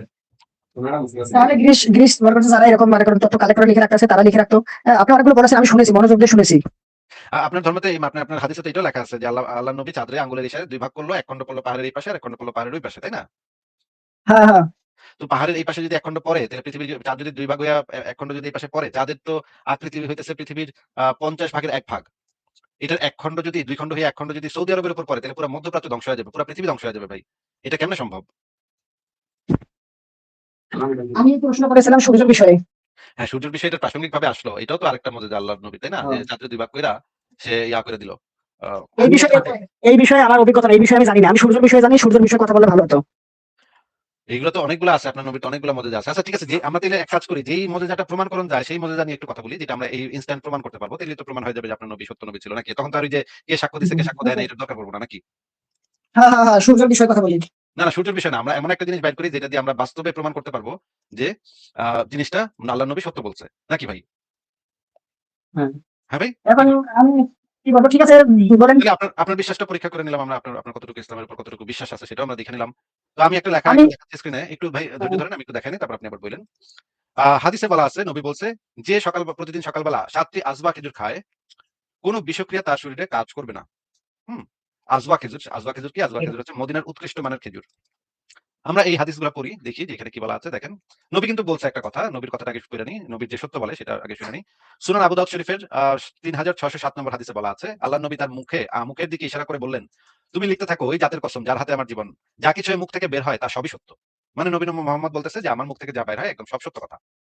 নাকি ভাই? এটা তো আপনি মানে নিশ্চিত যে এই আপনার কথা আমি এর আগে শুনেছি। আমি আপনার এই ভিডিও দেখেছি, শুনেছি। আপনি যেটা বলবেন বলে শুনেছি। পরে উনি বলবে যে ভাই আমি তো একটা মানুষ মাত্র, আমি তো একটা মানুষ মাত্র। হ্যাঁ, আমি শুনেছি, এটা আমি জানি। আপনার ভিডিও আমি জন্মের পর থেকে দেখে আসতেছি। বহু বছর আগে থেকে, 13 বছর, 12-13 বছর, 12-13 সালে যখন আপনার উপর হামলা হয়েছিল তখন থেকে আমি আপনাকে ফলো করি। এই বিষয়ে আমি জানি। ও মাশাআল্লাহ। তাহলে যেহেতু জানেনই খুবই ভালো কথা। তাহলে আপনি আমারে বলেন যে আপনি কি এই যে এই চ্যালেঞ্জটা নিবেন? ৭ টা আজওয়া খেজুর খাইবেন। তারপরে আমি আপনার একটা প্যাকেট পাঠামু। সেই প্যাকেটের ভিতরে একটা জিনিস দিয়ে দিমু। ওইটা আপনি লাইভে আইসা সবার সামনে খুইলা খাইবেন। আমি কি একবারও বলেছি যে এইসব বিষয়ে, হ্যাঁ, আমি কি এসব বিষয়ে বলেছি? আমার কিছু প্রশ্ন ছিল ইসলামের পক্ষে। হ্যাঁ, আমি একজন মুসলিম অনুসারী, ওকে? যার কারণে আমার ইসলামকে কেন্দ্র করে যেগুলো সত্যতার প্রমাণ রয়েছে এগুলো আমি লিখে রাখছি, যে যারা এরকম বিপরীত বলে তাদেরকে জিজ্ঞেস করবো। আবার ইসলামের পক্ষে যারা রয়েছে তাদের ক্ষেত্রে আমার বেশ কিছু প্রশ্ন রয়েছে যেগুলো আমার কাছে খটকা লাগে, বুঝতে পারছেন? তাদেরকে আমি ওইসব বিষয়ে প্রশ্ন করবো। কিন্তু আমি ওইটা নিয়ে মানে বলছিলাম না। আমি বলছিলাম যে আপনার ঈমানটা একটু আমি দেখতে চাচ্ছিলাম। আপনার ঈমানটা কতটা শক্তপোক্ত। যে আপনার ঈমান যদি শক্তপোক্ত হয় তাহলে তো আপনি নবীর কথাতে বিশ্বাস করবেন এবং আমারে বলবেন যে, দে বেটা তোর যা আছে দে, যত বিশ্বাস আছে দে। আমি তোর সাথে আসবা কিছু খামু, আমার কিচ্ছু হইব না। নবী যেহেতু কইছে সেহেতু কিচ্ছু হইব না আমার।" এই বিশ্বাসটা কি আপনার আছে নাকি মনের ভিতরে? দিলের ভিতরে এই বিশ্বাসটা আছে ভাই? হ্যাঁ, অবুঝ ভাই, এই বিশ্বাসটা কি আছে যে সাথে জি। আসবা কিছু খেলে কিছু হইব না আপনার? আমি কি এমনটা বলেছি যে এরকম আমি চ্যালেঞ্জ দিচ্ছি ইসলাম গ্রন্থে এটা আছে আর আমি এটা সেটাই মানি? আপনাকে জিজ্ঞেস আমাকে করতেছি রে ভাই। জিজ্ঞেস করতেছি রে ভাই। প্রশ্ন করতেছি। এটা আমার প্রশ্ন। আপনি এখানে আসেন কেন? আমি আপনাকে প্রশ্ন করেছিলাম কি আর আপনি বলতেছেন কি? না, আপনি তো আমাকে অনেকগুলা মানে মজাদার কাহিনী বললেন। আমি আপনাকে একটা মজাদার দিয়ে একটু টেস্ট করতেছি। একই এই মুজেজা আমিও আমার টাইটেল লিখে রাখছি, মানে এটা আমি লিখে রাখছি যারা ইসলামের পক্ষে এরকম তাদেরকে আমি, আপনি যে চ্যালেঞ্জ আমি তাদেরকে করাবো, তাদেরকে দিব, তারা খাইতে রাজি থাকলে আমার লগে যোগাযোগ করতে বললেন। আমি তাদের জন্য এটা লিখে রাখছি। আপনি এবার প্রশ্ন করতেছেন, আমি এবার টাইপ করে রাখছি। আপনাকে 12-13 শান্তিকে আমি ফলো করি। আপনি বিষয়টা বুঝতে পারতেছেন? হ্যাঁ, বুঝতে পারছি। কিন্তু তারা যদি বলে ভাই ওই আসবাব খেজুর আর এখন পৃথিবীতে পাওয়া যায় না ভাই, এটা হারায় গেছে ভাই। এটা বলে কি? তখন ও বলবো, তো মনে করেন যে ভণ্ড, মনে করেন যে আমি প্রকাশ্যে বলে দিব যে হ্যাঁ, ও মনে করেন যে হ্যাঁ এটাকে অস্বীকার এড়িয়ে যাওয়ার জন্য এরকমটা বলতেছি। বাটপারি করতেছে, তাই না? এটা তো একদম হ্যাঁ, এড়িয়ে যাওয়ার জন্য, হ্যাঁ, এই তো বাস্তব এটাই কথা। আমি হাদিস। 100% অনেস্ট। হ্যাঁ, এই হাদিসের ভিতরে লেখা আছে, দেখেন লেখা আছে মদিনার উৎপন্ন উৎকৃষ্ট খুরমা খেজুর। হ্যাঁ, আজওয়া হইতেছে মদিনায় উৎপন্ন উৎকৃষ্ট খুরমা। এই খেজুরটা মদিনার যদি খেজুরটা আপনি খান তাহলে আপনার বিষক্রিয়া কাজ করবে না। ঠিক আছে, আপনাকে আমি এই জিনিসটা জিজ্ঞেস করতে চাইছিলাম। ঠিক আছে, এবার বলেন আর কি কোনো প্রশ্ন আছে নাকি বিদায় জানাবো এখন? অবুঝ ভাই আর কি কিছু বলবেন নাকি আপনাকে আজকে তাহলে বিদায় জানাই? কারণ আরো না, না, আমি শুনতেছি জি, আমি শুনতেছি। পরবর্তী প্রশ্নটা করতে চাই। তাহলে ভাই আরেকদিন করেন, কারণ একদিনে সব করে ফেলে তো কেমনে হবে? ধীরে ধীরে করেন। আচ্ছা, আপনার সাথে ব্যক্তিগতভাবে যোগাযোগ করার কোনো আছে, অপশন আছে? আমি কিন্তু এর আগে আপনাকে ইউটিউবে বলেন, ইউটিউবে মেনশন দিয়েছি, ফেসবুকে মেসেজ দিয়েছি, মানে ওভারঅল কথা সবকিছু সবগুলো প্ল্যাটফর্ম থেকে চেষ্টা করতে পারি নাই। ব্যক্তিগতভাবে আপনার সাথে আমার যোগাযোগ করা একটা ইমার্জেন্সি প্রয়োজন। ভাই ব্যক্তিগত যোগাযোগ আমি করি না ভাই, ব্যক্তিগত যোগাযোগ আমি পছন্দ করি না। ইমার্জেন্সি। তাহলে মেইল করতে পারেন, আমাকে মেইল করতে পারেন। এই যে info@সংশয়.com এটাতে মেইল করতে পারেন। এই যে ওকে। আমার মেইল অ্যাড্রেস, এটাতে মেইল করতে পারেন। আচ্ছা, মানুষ সৃষ্টি হয়েছে কিভাবে? না মানুষ যে আমরা যে বেঁচে আছি এটা কোনো কি কারণে, সৃষ্টি হয় আমাদের উদ্ভাবনটা কি কারণে, এটা জাস্ট লাস্ট পরে দেন। মানুষ সৃষ্টি হয়নি ভাই, মানুষের জন্ম হয়। মানে আমরা যে অবস্থান করতেছি পৃথিবীতে, আপনি আমি যে রয়েছি, এটা শুরু কিভাবে? মানে এটা প্রথম, মানে বুঝতে পারছেন বিষয়টা? মানে প্রথম কেটে আমরা কিভাবে আপনি এই মানুষ যাতে সচেতন হয়েছে পৃথিবীতে আমরা অবস্থান করতেছি, এটা প্রথম শুরুটা কিভাবে হলো? এটাই প্রশ্ন। লাস্ট করে উত্তর দিয়ে যাবেন, আপনার মতামত জানিয়ে দিয়ে যাবেন। আচ্ছা, এটা প্রথম শুরু মানে আপনি জীবের প্রথম শুরু এটা জিজ্ঞেস করতেছেন নাকি পুরো জি না, মহাবিশ্বের? শুধু মানুষ, শুধু মানুষ। শুধু মানুষ। মানুষের তো মানুষটা আসছে অন্য প্রাণীগুলার বিবর্তনের ধারাবাহিকতায় মানুষ আসছে। মানুষ তো আগে এরকম মানুষ ছিল না। মানুষ আগে ভিন্ন রকম ছিল। আপনি যদি ১ লাখ ২ লাখ বছর আগের মানুষের কঙ্কালগুলা মানে গবেষণা করেন, তাহলে দেখবেন মানুষ এই সময় মানুষের চোয়ালের গঠন, মানুষের মেরুদণ্ড এগুলা ভিন্ন রকম ছিল। মানুষের মেরুদণ্ড আরেকটু বাঁকানো ছিল। এখন একটু সোজা হইছে। মানুষ আস্তে, আস্তে সোজা হয়ে দাঁড়াইছে। এই জিনিসগুলা আমরা বিভিন্ন পরীক্ষা-নিরীক্ষার মাধ্যমে পাই। মানুষ নামের যে প্রজাতিটা, সেই প্রজাতিটা আসছে বানর প্রজাতির কিছু বিলুপ্ত, তাদেরকে বলা হয় কমন অ্যানসেস্টর। সেই কমন অ্যানসেস্টর থেকে মানুষ প্রজাতি, নিয়ান্ডারথাল মানুষদের প্রজাতি এবং অন্যান্য শিম্পাঞ্জি, বনবো এই যে প্রাণীগুলা, সেই প্রাণীগুলা আসছে একটা কমন অ্যানসেস্টর থেকে। সেই বানরগুলা বা সেই এপ গুলা এখন আর পৃথিবীতে নাই। সেগুলা বিলুপ্ত হয়ে গেছে। কিন্তু তাদের থেকে কিছু শাখা-প্রশাখা হয়ে তাদের একটা শাখা-প্রশাখা হচ্ছে আমরা হোমো সেপিয়েন্স। আমরা মানুষরা, আধুনিক মানুষরা হচ্ছি হোমো সেপিয়েন্স। তারা হচ্ছে সেই রুট থেকে আসা, সেই শাখা-প্রশাখা থেকে আসা একটা প্রজাতি। এরকমের অনেকগুলা প্রজাতি সেই রুট থেকে আসছে। আমরা যদি বৈজ্ঞানিক গবেষণা করি, ফসিল রেকর্ড গুলো যদি এনালাইসিস করি তাহলে আমরা এটা দেখতে পাই। কিন্তু এই জিনিসটা বুঝাইতে গেলে আপনাকে অনেক সময় লাগবে। আজকে তাহলে আপনাকে বিদায় দেই অবুঝ ভাই। কিন্তু অনেকে যে এটাকে দ্বিমত পোষণ করে, যেমন মানুষের লেজ রয়েছে, লেজ থেকে মানুষজন যে আদি মানুষ রয়েছে, ওখান থেকে টিকে টিকে উন্নত করেছে, এগুলো আমি দেখেছি, পড়েছি। হ্যাঁ, এইসব বিষয়, হ্যাঁ, তাইলে এটা অনেকে আর কি বিজ্ঞান প্রমাণ করেছে, কি মানে ভুয়া প্রমাণ করেছে। আমি নিজে না ভাই, না ভাই, এটা হচ্ছে গিয়ে সাধারণ যারা মানুষ আছে তাদের মধ্যে বিপুল পরিমাণ মানুষ এটাকে অস্বীকার করে। এটা ঠিক বলেছেন। সাধারণ মানুষদের মধ্যে প্রচুর মানুষ আছে যারা, একটু কথাটা শুনে নেন ভাই, কথাটা শুনে নেন। আপনারা যদি দেখতে চান আমি প্রমাণ করেও দেখাবো। সাধারণ মানুষের মধ্যে বিবর্তন তত্ত্বকে অস্বীকার করার প্রবণতা অত্যন্ত বেশি, এটা ঠিক। যারা একদম আমজনতা, সাধারণ মানুষ তাদের মধ্যে। কিন্তু যারা এই বিষয়ে গবেষক, যারা বিজ্ঞানী, তাদের ভিতরে একটা গবেষণা চালানো হয়েছিল যে কত পার্সেন্ট বিজ্ঞানীদের মধ্যে কত পার্সেন্ট মানুষ বিবর্তন তত্ত্বকে সত্য হিসেবে গ্রহণ করে, কত পার্সেন্ট মানুষ সত্য হিসেবে গ্রহণ করে না। তাদের ভিতরে গবেষণা করে দেখা গেছে ৯৭% বিজ্ঞানী, 97% বিজ্ঞানী একমত হয়েছে যে বিবর্তন তত্ত্ব সত্য। 97% বিজ্ঞানী একমত হয়েছে। এই এত বেশি সংখ্যক বিজ্ঞানীদের মধ্যে মানে হচ্ছে গিয়ে এই সমস্ত বিষয় নিয়ে তাদেরকে জিজ্ঞেস করলে তারা আসলে সহজে উত্তরই দেয় না। এবং বিজ্ঞানীদের ভিতরে আরেকটা কালচার আছে যে তারা বেশিরভাগ ক্ষেত্রে একমত হয় না। একজন আরেকজনের সাথে খালি দ্বিমত করে। এটা বিজ্ঞানীদের একটা কালচার। কিন্তু তারপরেও এই বিষয়ে সবচাইতে বেশি বিজ্ঞানীরা একমত পোষণ করেছে এবং তারা বলেছে তাদের মধ্যে 97% বিজ্ঞানী বলেছে যে এইটা বিবর্তন তত্ত্ব অবশ্যই সত্য। বিবর্তন তত্ত্বকে অস্বীকার করার মতো কোনো স্কোপ আমাদের কাছে নাই। আমাদের কাছে এমন কোনো যুক্তি নাই, এমন কোনো প্রমাণ নাই যেটা দ্বারা আমরা বিবর্তন তত্ত্বকে অস্বীকার করতে পারি। মাত্র ৩% মানুষ সেটার সাথে দ্বিমত করেছে। সেই ৩% মানুষের হিস্ট্রি দেখা গেছে যে তারা খুবই ধর্ম বিশ্বাসী ছিল। এই কারণে তারা ওই বিবর্তন তত্ত্বের সপক্ষে মত দিতে পারে নাই। শুধুমাত্র ধর্মের কারণে তারা যেহেতু একটু ধার্মিক পরিবার থেকে আসে এবং নিজেরাও ধার্মিক, এই কারণে তারা ওইটাতে এগ্রি করতে পারে নাই। কিন্তু আপনি যে আপনাদের মধ্যে একজন বললেন বোধহয় যে বিবর্তন তত্ত্বকে নাকি বিজ্ঞানীরা করছে। তাহলে আপনারা একটু আমাদেরকে সেই প্রমাণটা দেখান। আমি আপনাকে সেই প্রমাণটা দেখাবো যে ৯৭% বিজ্ঞানীদের মধ্যে ৯৭% বিজ্ঞানী এটার সাথে একমত পোষণ করেছে যে বিবর্তন তত্ত্ব সত্য। আমি তাহলে সেটা একটু বের করে দেখাই আপনাদেরকে। দেখেন আপনারা আগে যে বিজ্ঞানীদের মধ্যে ঐক্যমত আছে বিষয়। ওকে, আপনি বলেছেন, আমরা মেনে নিয়েছি। আমি বললাম না, এসএনডি করে রাখতে, সেগুলো আমি যাচাই বাছাই করবো পরে। এখন অনেক সময় লাগবে, আপনি ইয়ে করেন। এটা একটু বলেন দেখেন ভাই, তাহলে। একটু দেখেন ভাই। একটু দেখেন আগে, হ্যাঁ? এটা ওকে, হচ্ছে ওকে দেখান। ওকে। এটা হচ্ছে পিউ রিসার্চ সেন্টারের একটা গবেষণা। পিউ রিসার্চ সেন্টার হচ্ছে সারা পৃথিবীতে যে স্ট্যাটিস্টিক্যাল ডেটা আছে মানে পরিসংখ্যানের দিক দিয়ে সবচেয়ে অথেন্টিক একটা সেন্টার। এটাকে বলে পিউ রিসার্চ সেন্টার। ওরা একটা গবেষণা করেছে বিজ্ঞানীদের মধ্যে। এই যে এইটা হচ্ছে ওদের ফাইন্ডিং দেখেন। Humans and other living things have evolved over time. সায়েন্টিস্টদের মধ্যে 97% এগ্রি করেছে। এবং শুধুমাত্র পাবলিকের মধ্যে মাত্র 61% এগ্রি করেছে। মানে সায়েন্টিস্টদের মধ্যে 97% মানুষ এগ্রি করেছে, মানুষ ইভলভ হয়েছে। হিউম্যান এবং অন্যান্য প্রাণীরা ইভলভ হয়েছে এটার সাথে একমত পোষণ করেছে 97%। এটার এই আর্টিকেলের লিংকটা আমি আপনাদেরকে দেখাচ্ছি যে পিউ রিসার্চ সেন্টারের যে লিংক আ এটা হচ্ছে পিউ রিসার্চ সেন্টারের গবেষণা। সেই গবেষণাটা আমি আপনাদেরকে বের করে দেখাচ্ছি। আ আসতেছে দেখেন একটু।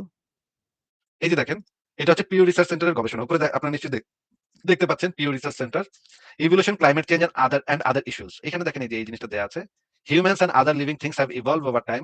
সায়েন্টিস্টদের মধ্যে ঐক্যমত হচ্ছে 97%। মানে এটা হচ্ছে একটা হিউজ নাম্বার। পৃথিবীতে আর কোন বৈজ্ঞানিক তত্ত্ব সম্পর্কে এত বেশি এগ্রিমেন্ট হয় নাই। শুধুমাত্র বিবর্তন তত্ত্ব সবচেয়ে দেখেই এটা সম্পর্কে এত বেশি মানুষ এগ্রি করেছে, এত বেশি বিজ্ঞানী এগ্রি করেছে এটার সাথে। এবার আপনারা একটু বলেন যে আপনারা নাকি মানে কোন বিজ্ঞানীরা নাকি প্রমাণ করেছে সেটা একটু বলেন। কোথায় কোন বিজ্ঞানী প্রমাণ করেছে? দেন একটু। আমি কোনো বিজ্ঞানের কথা বলি নাই। আমি বলেছিলাম বেশ কিছু মানুষ এটাকে অস্বীকার করেছে। হ্যাঁ? না, সাধারণ মানুষের কথা আর বিজ্ঞানীদের কথা তো আলাদা ভাই। হ্যাঁ? সাধারণ মানুষ তো কইতেই পারে। সাধারণ টঙের দোকানে একটা মানে মুমিন তো গিয়া কইতেই পারে আমি আইনস্টাইনের থেকে বড় বিজ্ঞানী। গুলিস্তানের মোড়ে খাড়া একজন বিজ্ঞানী তো কইতেই পারে আমি ভাই স্টিফেন হকিং এর থেকে বড় বিজ্ঞানী আমি। এটা তো গুলিস্তানের মোড়ে খাড়া মানে এক বেটা কইলে তো সেটার কোনো মূল্য নাই তো। কিন্তু কোন বিজ্ঞানীরা এই জিনিসটাকে ভুল প্রমাণ করেছে এরকম কোন কিছু আপনাদের কাছে আছে? হ্যাঁ, ধ্রুব রাথের একটা ভিডিও দেখছিলাম। এটাকে ভুয়া প্রমাণ করেছিল উনি। ধ্রুব রাঠি তো ভাই বিজ্ঞানের কোনো দলিল না ভাই। ধ্রুব রাঠি তো হচ্ছে একজন ইউটিউবার। আপনার কাছে কোনো বিজ্ঞানের কোনো বিজ্ঞানীদের কোনো একটা অথেন্টিক জার্নাল যেটা দ্বারা বিবর্তন তত্ত্বকে ভুল প্রমাণ করা যায় এরকম কিছু আছে? এখন আমি এই বিষয়ে রিসার্চ করব। এই বিষয়ে আমি রিসার্চ করব। বুঝছেন? আমি খোলা আছে। এখন আমি এই বিষয়ে রিসার্চ করব এখন যে কোন বিজ্ঞানী মানে কোন বিজ্ঞানী কি বলেছেন আমরা সব প্রপারভাবে নিজেই ঘেঁটে দেখব। আচ্ছা। কিন্তু আপনি এরকমের সাধারণ মানুষের বক্তব্য আর বিজ্ঞানীদের বক্তব্য তো ডিফারেন্ট, তাই না? এটা তো জানেন। জি, যারা এই বিষয়ে বিজ্ঞানীদের আমি বিশেষজ্ঞ যা করছি হ্যাঁ, যারা এই বিষয়ে বিজ্ঞানীদের বিশেষজ্ঞ খুঁজে বের করব। হুম। যারা এই বিষয়ে বিশেষজ্ঞ তাদের বক্তব্যটা তো আলাদা হবে, তাই না? হ্যাঁ, হ্যাঁ। ঠিক আছে, আপনারা গবেষণা করেন। গবেষণা করে যদি কিছু পান নিয়ে আসেন আপনারা তাহলে হ্যাঁ, তাহলে যারা মুসলমান তারা তো এটা মানে না যে এরকম বিবর্তন যেটা হয়েছে মানে না। কারণ আমরা মানুষ হিসেবে ধর্ম নিয়েছি আদম আলাইহিস সালাম, হাওয়া আলাইহিস সালাম থেকে। হ্যাঁ, আমরা তো ধর্মের প্রতি মানে অনুগত যাই হোক। আর আপনারা যারা কিন্তু নাস্তিক ভাই তারা তো এটা এটা মনে তো করেন যে এটা তো এটা তো যুক্তিতে হয় না। যেমন ধরেন হাদিসে বলা আছে আদম ছিল ৬০ হাত লম্বা মানে ৯০ ফুট লম্বা। হ্যাঁ, ৯০ ফুট লম্বা কোন মানুষের পৃথিবীতে হাঁটাচলা করা সম্ভব না। অসম্ভব ব্যাপার। আবার বলা আছে আদমে নাকি ১০০০ বছর বাঁচছিল। ১০০০ বছর বাঁচা কোন মানুষের পক্ষে সম্ভব না ভাই। মানুষের বডি সেভাবে তৈরি না ভাই। এগুলো তো সব ভুয়া কথা। মানে আপনি মনে করেন যদি ৯০ ফুট লম্বা একটা মানুষ সে দিনে কতগুলা খাইবো, কতটি খাইবো এবং কতটি হাঁটবো এটার আপনার কোন মানে আইডিয়া আছে ভাই? আপনি কি মানে মনে করেন এটা এই রকমের একজন মানুষ তো খাড়ায় থাকতে পারবো না। ৯০ ফুট লম্বা। এগুলা তো সব গাঁজাখুরি কথা। গাঞ্জা খাইয়ে এগুলা মানুষে লিখছে। কিছু মানুষ এগুলো লিখছে। এগুলার তো ভাই কোনো মানে এগুলা হাসাহাসি করার মানে মতো ব্যাপার। যে মানে ৯০ ফুট লম্বা বেড়ায় হাঁটতেছে পৃথিবীতে। এটা কি সম্ভব? আপনার কি মনে হয়? ৯০ ফুট আদম এটা সম্ভব? না, আমি তো নিজ চোখে দেখি নাই। তবে ফেরাউনকে দেখেছি। এখনো ওর লাশ পচে না। ওকে এখনো জাদুঘরে রাখা হয়েছে। মানুষজন ভাই দেখে রাখে। এটা তো ফেরাউনের লাশটাকে মমি করা হয়েছে। মমিফিকেশন। প্রাচীন মিশরের লোকেরা মমি করতে পারত। লাশ ডেড বডিকে মমি করতে পারত। যেমন ধরেন চিটাগাং এর মানুষ যেরকম শুটকি করতে পারে, মাছের শুটকি করতে পারে। প্রাচীন মিশরের মানুষেরা এইভাবে বডিকে মমি করতে পারত। বডির ভিতরে যেই জিনিসগুলা দ্রুত পচনশীল, যেমন ধরেন আপনার নাড়িভুঁড়ি, আপনার ব্রেইনের মগজ, এগুলো হচ্ছে দ্রুত পচনশীল। মানে হচ্ছে কিছুক্ষণ আপনি মারা গেলে কিছুক্ষণের ভিতরে এগুলো পচা শুরু করে দিবে। সেই জিনিসগুলো বের করে তারপরে সেখানে যদি লবণ ঢুকায় দেয় এবং লবণ ঢুকায় যদি সূর্যের তাপে রেখে দেয়, তাহলে আপনার বডিটা মমি হয়ে যাবে। মমিতে পরিণত হবে। তারপরে আপনার বডিতে বিভিন্ন কেমিক্যাল মাইখা ওইটারে কাপড় দিয়ে মোড়ায় রাখলে আপনার বডি ১-২ হাজার বছর পর্যন্ত টিকে থাকবে। কিচ্ছু হবে না। এরকম অনেক মমি আধুনিক সময়ে অনেকগুলো মমি করা হয়েছে। যেমন রাশিয়ান একজন নেতা ছিল লেনিন, হ্যাঁ? Vladimir Ilyich Lenin. তার যে বডি সেই বডিটাকে মমি করে রাখা হইছে। এখনো রাশিয়াতে গেলে আপনি সেই মমি দেখতে পাবেন। লেনিনের মমি দেখতে পাবেন। স্টালিনেরও মমি করা হইছে। এরকমের অনেক মানুষের মমি এখনো করা হয়। যদি আপনি কোন বিখ্যাত ব্যক্তি হন এবং আপনি যদি মরার সময় বইলা যান যে আমার বডিটারে মমি করে রাইখা দিও তোমরা, তখন অন্যরা যারা একটু টাকা পয়সা খরচ লাগবে আরকি, তারা আপনার বডিটাকে মমি করে মিউজিয়ামে রেখে দিবে। এইটা খুবই মানে নরমাল একটা ব্যাপার। এটা আল্লাহর কোন কুদরত না ভাই। ওই ফেরাউনের কথা যেটা বললেন, সেই ফেরাউন বলতে যেই রাজার কথা বুঝাচ্ছেন, সেই রাজা সেই সময় তাদের যে কালচার ছিল, তাদের যে ধর্মীয় বিশ্বাস ছিল, সেই ধর্মীয় বিশ্বাস অনুসারে তারা মনে করত যে মরার পরে একটা সময় তারা আবার জানতা হবে। তখন আবার জানতা হইলে তখন আমরা বডি পামু কই? এইজন্য তারা তাদের বডিটাকে সংরক্ষণ করে রাখত। তারা মনে করত তাদের আবার পুনর্জীবন ঘটবে। এইজন্য তারা তাদের বডিটাকে সংরক্ষণ করে রাখতো। তারা নির্দেশ দিয়ে যাইত যে, "আমার বডিটাকে খুব সুন্দর করে রাখবি তোরা। ভালো করে রাখবি কারণ আমি তো আবার বেঁচে উঠুম। তখন তো আমার বডি লাগবো।" এইজন্য তারা তাদের যে অধীনস্থ দাস-দাসীদেরকে এই নির্দেশ দেয়া যাইত। ওই রাজাটা মারা যাওয়ার পরে তাদের যে অধীনস্থ লোকেরা তারা সেই বডিটাকে মমি করে রাখতো। এরকমের অনেকগুলা মমি মিশরে পাওয়া গেছে। আবার অন্যান্য দেশেও এই মমিগুলা পাওয়া গেছে। যারা এই মমিফিকেশনটা পারত। কিভাবে মমি করতে হয় সেটা যারা জানতো তারা এটা করতে পারত। এখনো বাংলাদেশের মানুষ এই যে মানে চিটাগাং এ শুটকি করে, শুটকি তৈরি করে। মাছগুলা অনেক বছর টিকা থাকে। গরুর মাংসেরও মমি করা যায়। গরুর মাংসেরও এগুলা করা যায়। মানে শুটকি করা যায়। এগুলো অনেক বছর টিকা থাকে। গরুর মাংস যদি আপনি ঠিকভাবে করতে পারেন, রোদে শুকাইতে পারেন, লবণ দিয়া পানিটা একদম ঝরায় ফেলতে হবে। শুকায় একদম ঝরায় ফেলতে হবে। পানিটা দিয়ে সবচাইতে বেশি পচনটা ধরে। সেই পানিটা যদি শুকায় ফেলে আপনি যদি লবণ দিয়া করতে পারেন, ব্যাকটেরিয়া গুলো মাইরা ফেলতে পারেন, তাহলে এটা আপনি বহুদিন ফ্রিজে রাইখা সেই গরুর মাংসটা খাইতে পারবেন। একটু, একটু করে খাইতে পারবেন। এটা অনেক মানে হেলথিও হয়। তাহলে হাই প্রোটিন থাকে ওই গরুর মাংসে। এখন এই জিনিসটা তো আল্লাহর কোনো কুদরত না ভাই। এটা তো মানুষেরা এই বডি গুলাকে মমি করছে। আপনারা কি এতদিন ভাবছিলেন যে এটা আল্লাহই মমি করছে? বলেন তো? পানিতে মুসা নবী লাঠিতে বাড়ি দিয়েছিল, রাস্তা হয়েছিল, সাগর ফাঁক হয়ে রাস্তা হয়েছিল, ওখান দিয়ে মুসা নবী ও তার দলদের সঙ্গীবঙ্গ যারা ছিল সাহাবী তারা পার হয়েছে, আবার লাঠি দিয়ে আল্লাহর হুকুমে বাড়ি দিয়েছে, আবার পানি হয়ে গেছে, রাস্তা বন্ধ হয়ে গেছে, ওখানে ফেরাউন পরে মরে গেছে এবং বহু বছর ওই পানির মধ্যে ছিল। তাহলে আচ্ছা, বহু কতদিন বছর যে প্রসেস পানির মধ্যে ছিল? পরবর্তীতে ওখান থেকে তুলে বহু বছর যে তারপরে আচ্ছা, একটু বলেন যে বহু বছর যে সেই মমিটা পানির ভিতরে ছিল, তারপরে এটাকে তুইলা তারপরে তাকে কবরে রাখছে। মমিনা এইটা মমিনা সে জীবিত অবস্থায়, সে জীবিত অবস্থায় জীবিত অবস্থায় তার পানির মুসা ভিতরে নবী ছিল। পিছনে ধরতে গিয়েছিল মুসা নবীকে হ্যাঁ, হ্যাঁ, বুঝছি। সাগরে। হুম। বুঝছি। তো ওই মমিগুলা যারা গবেষণা করছে তারা কি এই ধরনের কোনো কথা বলছে যে এই মমির যে মানুষটা সেই মানুষটা অনেক বছর পানির ভিতরে ছিল। তারপরে অন্য মানুষরা সেই মানুষটাকে উঠাইয়া তারপরে মমি করছে। এরকমের কোনো কথা কি সেই মানে মমিগুলাকে যারা গবেষণা করছে তারা কি কেউ বলছে? বলেন। যে সময়ে ফেরাউনের লাশ বা ফেরাউনের মৃত্যু ঘটেছে সেই সময় থেকে কি মুমি প্রচলিত রয়েছে? হ্যাঁ, তার অনেক আগে থেকেই মমি করা হয় মানুষের। ওই যে যেই ফেরাউনের কথা আপনি বলতেছেন তারও অনেক পুরনো মমি পাওয়া গেছে। পৃথিবীর বিভিন্ন মিউজিয়ামে আরো অনেকগুলা মমি আছে। শত, শত মমি পাওয়া গেছে। ঠিক আছে? একটা না কিন্তু আপনি কি ভাবছেন একটা মমি পাওয়া গেছে মাত্র? না ভাই, শত, শত মমি পাওয়া গেছে। প্রাচীন বিশ্বে এইগুলা খুবই নরমাল ব্যাপার ছিল। যারা হচ্ছে অনেক ধনী তারা তাদের বডিটাকে মমি করে রেখে যেত। আপনাকে আমি যেটা জিজ্ঞেস করলাম সেটার তো উত্তর দিলেন না ভাই। আমি আপনাকে জিজ্ঞেস করতেছি যে যেই মমিটার কথা আপনি বলতেছেন, ২য় রামেসিস, এটাকে বলা হয় ২য় রামেসিস, হ্যাঁ?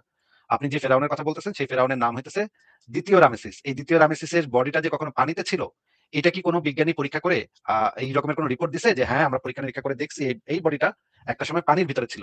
অনেকদিন পানির ভিতরে ছিল। তারপরে এটারে উঠাইয়া, কারণ এই যে টেস্ট করলে তো এগুলো বোঝা যায়। বডি টেস্ট করলে এগুলো বোঝা যায় যে কে কোন জায়গায় ছিল। যেমন ধরেন পোস্টমর্টেম করলে, মনে করেন লাশের পোস্টমর্টেম করে না? ওই যে কেমনে মূল্য বেড়ায় জানার জন্য। নাম শুনছেন পোস্টমর্টেমের? হ্যাঁ, হ্যাঁ, ঠিক আছে, বুঝতে পেরেছি। আচ্ছা, হ্যাঁ, তাহলে আমরা যারা আছি পোস্টমর্টেম ঢাকা করার মুমিন সময় পোস্টমর্টেম করার সময় অনেক পরীক্ষা-নিরীক্ষা করে বডিতে। নানা রকমের পরীক্ষা-নিরীক্ষা করে দেখে যে এই বডিটা কেমনে মরছে, কয়টার সময় মরছে, কি কারণে মরছে, রক্ত টেস্ট করে, এইটা টেস্ট করে, সেটা টেস্ট করে। অনেক ধরনের টেস্ট করে তারপর একটা পোস্টমর্টেম রিপোর্ট দেয় যে এই ব্যক্তি কিভাবে মারা গেল। সেটা আবার মামলা মোকদ্দমাতে খুবই কাজে লাগে। এরকম তো শুনছেন আপনি নাকি? ভাই? জি, শুনতেছি।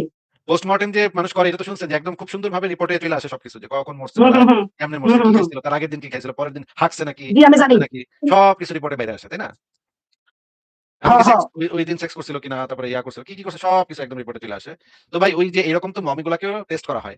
মমি যারা টেস্ট করছে তারা কি কেউ বলছে যে এই মমিটা, এই মানুষটা পানিতে ছিল, তারপরে এটারে চিল্লা মমি করা হয়েছে। এরকম কি কেউ কিছু বলছে? এরকম কোনো আপনি পড়ছেন বা প্রমাণ পাইছেন? না, কথা বলছেন না ভাই, জি, জি, সমস্যা কি? জি, জি, জি। হুম, হুম, শুনতেছি। বুঝতে পড়ছেন বা পারতেছি। পড়ছেন বা এরকম কোনো আর্টিকেল পড়ছেন বা এরকম কোনো না, মানে না, না। আমরা যারা ঢাকা মুমিন রয়েছি তারা মনে করেন যে এখানে আমরা শুনে এসেছি বিভিন্ন মাধ্যমে যে ফেরাউন মুসা নবী লাঠি দিয়ে সাগরে বাড়ি মারছিল। রাস্তা সাইড ১২টা হয়ে গেছিল। ১২টা রাস্তা দিয়ে মুসা নবী ও তার সাহাবী রাস্তা পার মানে সাগরটা পার হয়েছিল। আল্লাহ তাআলার হুকুমে আবার রাস্তায় বাড়ি দিয়েছে। রাস্তা বন্ধ হয়ে পানি হয়ে আবার মানে সাগরের মতো হয়ে গেছে। ওখানে ফেরাউন ডুবে ডুবে মরেছে। আমরা ঢাকা মুমিন। তাই আমরা এবারটা জানি আরাম করাচ্ছে ওখানে এই মুভিটাকে পর্বতে তুলে এখন পর্যন্ত সবরকে করা হয়েছে। আমরা দেখে দেখে আসতেছি আর এখান থেকে শিখতেছি যে না ধর্মের প্রতি অনুগত থাকতে হবে। উলুগুলু বুঝছেন? আচ্ছা, ঠিক আছে ভাই, আপনাদেরকে তাহলে বিদায় দিয়ে আজকে আবার আসেন। আরেকদিন কথা ভাই হবে, ওই ঠিক আছে? বছর আমার শেষ। আচ্ছা, আপনার সাথে যে আছে না তারা মানে দেন। আমরা যারা সাথে যে আছে জি আপনার কথা বলেন না ভাই। আপনার সাথে যে আছে তারা দেন। উনি উল্টে আমার প্রশ্ন করবে যে আপনি রেখে যাবেন। উলুগুলু না, করে দিবেন। অসুবিধা নেই। দেখি এরা কতটুকু আগাইতে পারে, দেখি। দেন। কারণ আপনার সাথে আপনার যে কথা বলার ধরন বা আমি আপনার সাথে ও নতুন আজকে আপনার কথা শুনবো। এর আগে ওর আপনার বিষয় অবগত না। বুঝতে পারছেন? আচ্ছা, আর আমি খালি আপনার ক্লাস কথা করতে শুনে করতে এসেছি মনে হয় ২০১৩ সালে। হ্যাঁ, হ্যাঁ, হ্যাঁ।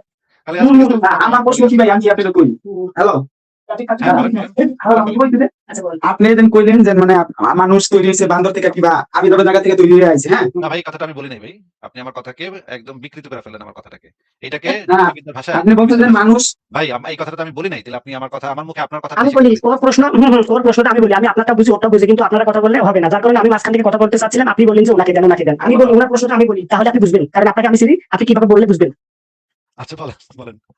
হ্যাঁ, ওনার প্রশ্ন হচ্ছে আপনি যে বললেন যে বিভিন্ন প্রাণীকুল থেকে ধীরে ধীরে আমরা মানুষ বর্তমান সময়ে যে অবস্থা রয়েছে এই অবস্থানে এসেছি। ওকে, এটাকে কেউ মানে 97% বিজ্ঞানী মানে যে হওয়া সত্য। আর বাকি ব্যক্তি মানে না, সাধারণ মানুষ বা অন্যান্য বিজ্ঞানী যারা ধর্মভক্ত, ওকে তার মানে না। এখন ওর প্রশ্ন হচ্ছে আমরা যারা মুমিন তারা মনে করেন যে আদম এন্ড হাওয়া আলাইহিস সালাম পৃথিবীর শ্রেষ্ঠ মানব, ওকে তাদের থেকে প্রচলিত হয়ে এসেছে, ধর্মীয় রয়েছে, আর আমরা এটা মেনে মেনে এসেছি, আমরা তারা শুনে আগাম মুমিন। এখন ভাবো, হ্যাঁ হ্যাঁ, এখন আপনারা যারা মানেন না, আপনারা যারা এই যে প্রাণীকুল যে বিভিন্ন একটু একটু করে বিবর্তন হয়ে যে বর্তমান অবস্থায় এসেছে, তার মানে আমাদের আগে লেজ ছিল, আমাদের মানব জাতি, আপনি এটাতে বিশ্বাস করেন তাই তো? আমি এটা প্রমাণ পাইছি, এটা তো অবিশ্বাস করার ওকে, কোনো কিছু এখন নাই। ওর প্রশ্ন হচ্ছে তাহলে তাহলে আপনারা আমরা মনে করেন যে আমরা বর্তমান যারা যে অবস্থায় রয়েছেন আপনি বা আমরা, তাহলে আমরা তো মানি না, আপনারা মানেন, এখন আপনাদের মতে তাহলে আপনারা ওই সব প্রাণীকুল থেকে ধীরে ধীরে আপনাদের আগে লেজ ছিল, মানে এরকম আর কি যে বিশ্রী আর কি। আমরা হচ্ছে দুষ্ট লোক ছিল। হ্যাঁ, এটা আপনি মানেন তাই তো? এটা তো প্রশ্ন মানা হচ্ছে ছাড়া তাই। তো কোনো উপায় নাই। আমি তো বললাম যে ওকে, এটা মানা ছাড়া কোনো উপায় নাই। কেন কারণ জানা আমি যাবে ভাই? পৃথিবীর এটা বিভিন্ন ভাই দেশে ঘুরছি। আমি আপনার একটা লজিক্যাল একটা প্রশ্ন করি। কথাটা একটু শুনে আপনি নেন, কথাটা শুনে নেন, কথাটা শুনে নেন। ওকে ওকে ওকে ওকে আমি পৃথিবীর বিভিন্ন বিজ্ঞান জাদুঘরে ঘুরে আসছি। ইংল্যান্ডে, আমেরিকাতে, জার্মানিতে অনেক দেশের বিজ্ঞান জাদুঘরে ঘুরে আসছি। সেই সমস্ত জাদুঘরে সেই যে প্রাচীন যে ফসিলগুলা, মানুষের ফসিলগুলা সেগুলার রাখা আছে সেই মিউজিয়ামে। সেগুলা নিজ চোখে গিয়ে দেখে আসছি। যে মানুষের মানে ব্রেইনের যে মাথার যে খুলি, সেই খুলির আকৃতিটা আগে কিরকম ছিল। তারপরে কয় লাখ বছর পরে কিরকম হইছে, তার কয় লাখ বছর পরে কিরকম হইছে। এবং ওই খুলিগুলাকে বিজ্ঞানীরা পরীক্ষা করছে। এই যে পোস্টমর্টেম যেমনে করে সেইভাবে পরীক্ষা করছে। এই পরীক্ষাটাকে বলা হয় কার্বন ডেটিং টেস্ট। এই কার্বন ডেট টেস্ট কইরা দেখছে যে এই খুলির যে মানুষটা সেটা কত বছর আগে জীবিত ছিল। এই জিনিসগুলা সমস্ত কিছু মিউজিয়ামে রাখা আছে। ওদের টেস্ট রেজাল্ট, ওদের খুলি, সেগুলো সমস্ত কিছু দেখার পরে আমি তো কোন কিছু সহজে বিশ্বাস করি না। আমার তো সেই ইয়াই নাই যে আমি এগুলার কোনটারে বিশ্বাস করব। কিন্তু যখন আমি এত হাজার, হাজার প্রমাণ পাবো, তখন তো বিশ্বাস করা ছাড়া আমার কাছে ওইটা মাইনা নেওয়া ছাড়া আমার কাছে আর কোন উপায় নাই। আপনি যদি প্রমাণ করতে পারেন এটা ভুল, আপনার কাছে যদি বেশি যুক্তি থাকে, বেশি প্রমাণ থাকে, তাহলে অবশ্যই আমি আপনার কথা মানব। কিন্তু কোন বাপের বেটা এখন পর্যন্ত বিবর্তন তত্ত্বরে টোকা পর্যন্ত মারতে পারে নাই। বিবর্তন তত্ত্ব এত শক্তিশালী আ সায়েন্টিফিক থিওরি যে এটা এখন পর্যন্ত কোন বিজ্ঞানী টোকা পর্যন্ত মারতে পারে নাই। এবং গত কয়েক বছরে যারা নোবেল পুরস্কার পাইছে, বেশিরভাগ নোবেল পুরস্কার পাইছে বিবর্তন তত্ত্বের উপরে গবেষণা কইরা। এই যে আমাদের যে ভ্যাকসিন বানায়, আমাদের যে টিকা দেয়, এগুলো বেশিরভাগ হইতেছে বিবর্তন তত্ত্বের উপর গবেষণা করে এগুলো দেয়া হয়। আমাদের যে করোনা ভাইরাসের সাথে যে ফাইট করা, এটার যে মেকানিজম, এটার পিছনে আছে হচ্ছে বিবর্তন তত্ত্ব। যদি আমরা বিবর্তন তত্ত্বকে বাদ দিয়ে দিতাম, তাহলে তো আমরা করোনার টিকাও বের করতে পারতাম না। আপনারা যদি এই ধরনের কথাবার্তা বলেন, যে হুজুরদের ওয়াজ শুনে যদি আপনারা এই সমস্ত কথাবার্তা বলেন, তাহলে এটা ভাই খুবই হতাশাজনক। হ্যাঁ, বলেন। এই যে ভাই আপনারা দুইজনের একজনও কি বিবর্তন তত্ত্ব সম্পর্কে কোনো বই পড়ছেন আসলে? নাকি হুজুরদের ওয়াজ শুনে এগুলো বলতেছেন? জি জি, সঠিক বলেছেন। কোন প্রকার আপনারা তো ইয়ে কোনো নাই, বই পড়েন নাই, এভিডেন্স তাই না? নাই নাই নাই এই যে এভিডেন্স নাই। বান্দিবতাটা আপনারা তো কোনো বইপত্র পড়েন নাই তো? যে এটার উপর একটা বই পড়ে দেখি যে এটার ভিতরে কি লেখা আছে। তা তো পড়েন নাই তো। জি, আমি 2012-13 সাল থেকে আপনাকে আর কি আপনার উপর হামলা হওয়ার পর থেকে আপনাকে আমি আর কি ফলো করে আসতেছি। আর আমি এই বিষয়ে ঘাটাঘাটি করতেছি। মানে আমি একদম প্রকৃত মুসলমান। ওকে, আমি এখন জাস্টিফাই করতে চাচ্ছি যে কোনটা মানবো কোনটা মানবো না। মানে ওভারঅল আমার পক্ষেও কিছু প্রশ্ন রয়েছে, বিপক্ষেও কিছু প্রশ্ন রয়েছে। যেগুলো আচ্ছা, পক্ষে রয়েছে যে সেগুলো আপনার কি এখন একটা জিনিস দেখবেন যে আমি কি জেমিনাইকে একটু জিজ্ঞেস করব যে বিবর্তন তত্ত্ব সম্পর্কে কয়েকটা কোয়েশ্চেন করব। কোয়েশ্চেন করে দেখি যে ভাই আপনার কথা শুনে আমার আপনার সাথে যে আছে ভাই, এই যে অবুঝ ভাই আপনার সাথে যে আছে, সে কি জেমিনাই কি এটা বুঝে? তাহলে আমি জেমিনাইকে জিজ্ঞেস করে দেখাইতাম যে ওরা কি বলে। মানে ও হচ্ছে প্রকৃত সুন্নাহ মুমিন, ধর্মের মধ্যে যা আছে ও তাই মানে, এর বাইরে কোনো মানে না, বাংলা কথা। ও একদম, একদম মানে মানে ভালো বা একেবারে বিশ্বাসী। তাহলে তো ওই যে ওই ৭ টি আজওয়া খেজুরের ইয়াটা তো ওনারে দিলে ভালো হইতো।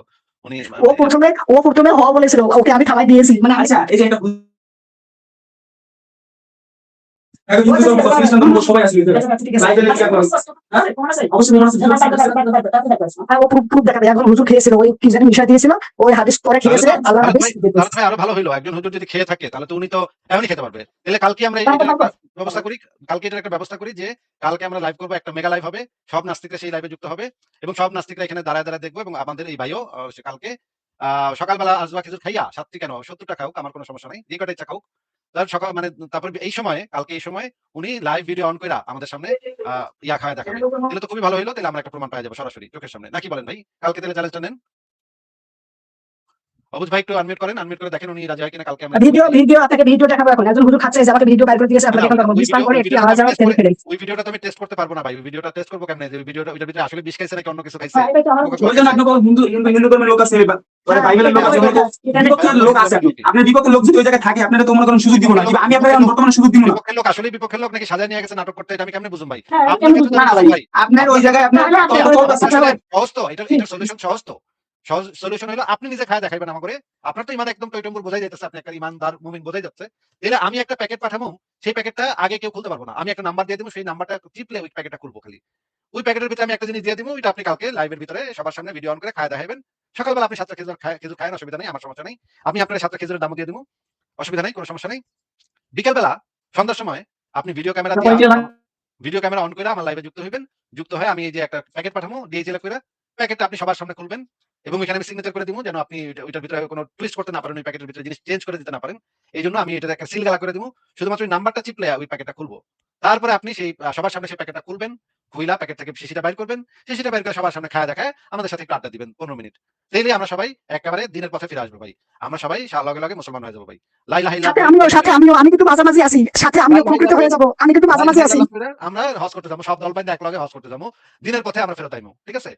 এবং আমাদের যে আমার লাইভ বাংলাদেশের মোটামুটি সব নাস্তিকরাই দেখে। তো বাংলাদেশের মোটামুটি সব নাস্তিক ওই দিন মনে করেন এক ধাক্কায় সব নাস্তিকরা মনে করেন ঈমানের পথে, দিনের পথে ফেরত আইবো ভাই। তাইলে ভাই মুমিন ভাইটি আপনি কি তাহলে এটা চ্যালেঞ্জটা নিতে রাজি আছেন বলেন এবার? ও নিজে বাজার থেকে কিনে নিয়ে এসে খাবে, তাহলে হবে, আপনারটা দিবে না। আপনি কি ইন্দুর মারার বিষ নিয়ে আইবেন নাকি? এগুলা খেলা হইব? আপনি কোকা-কোলা মিলায় খাইবেন। এটা তো খেলে তো হইব না ভাই। আমার একই কথা।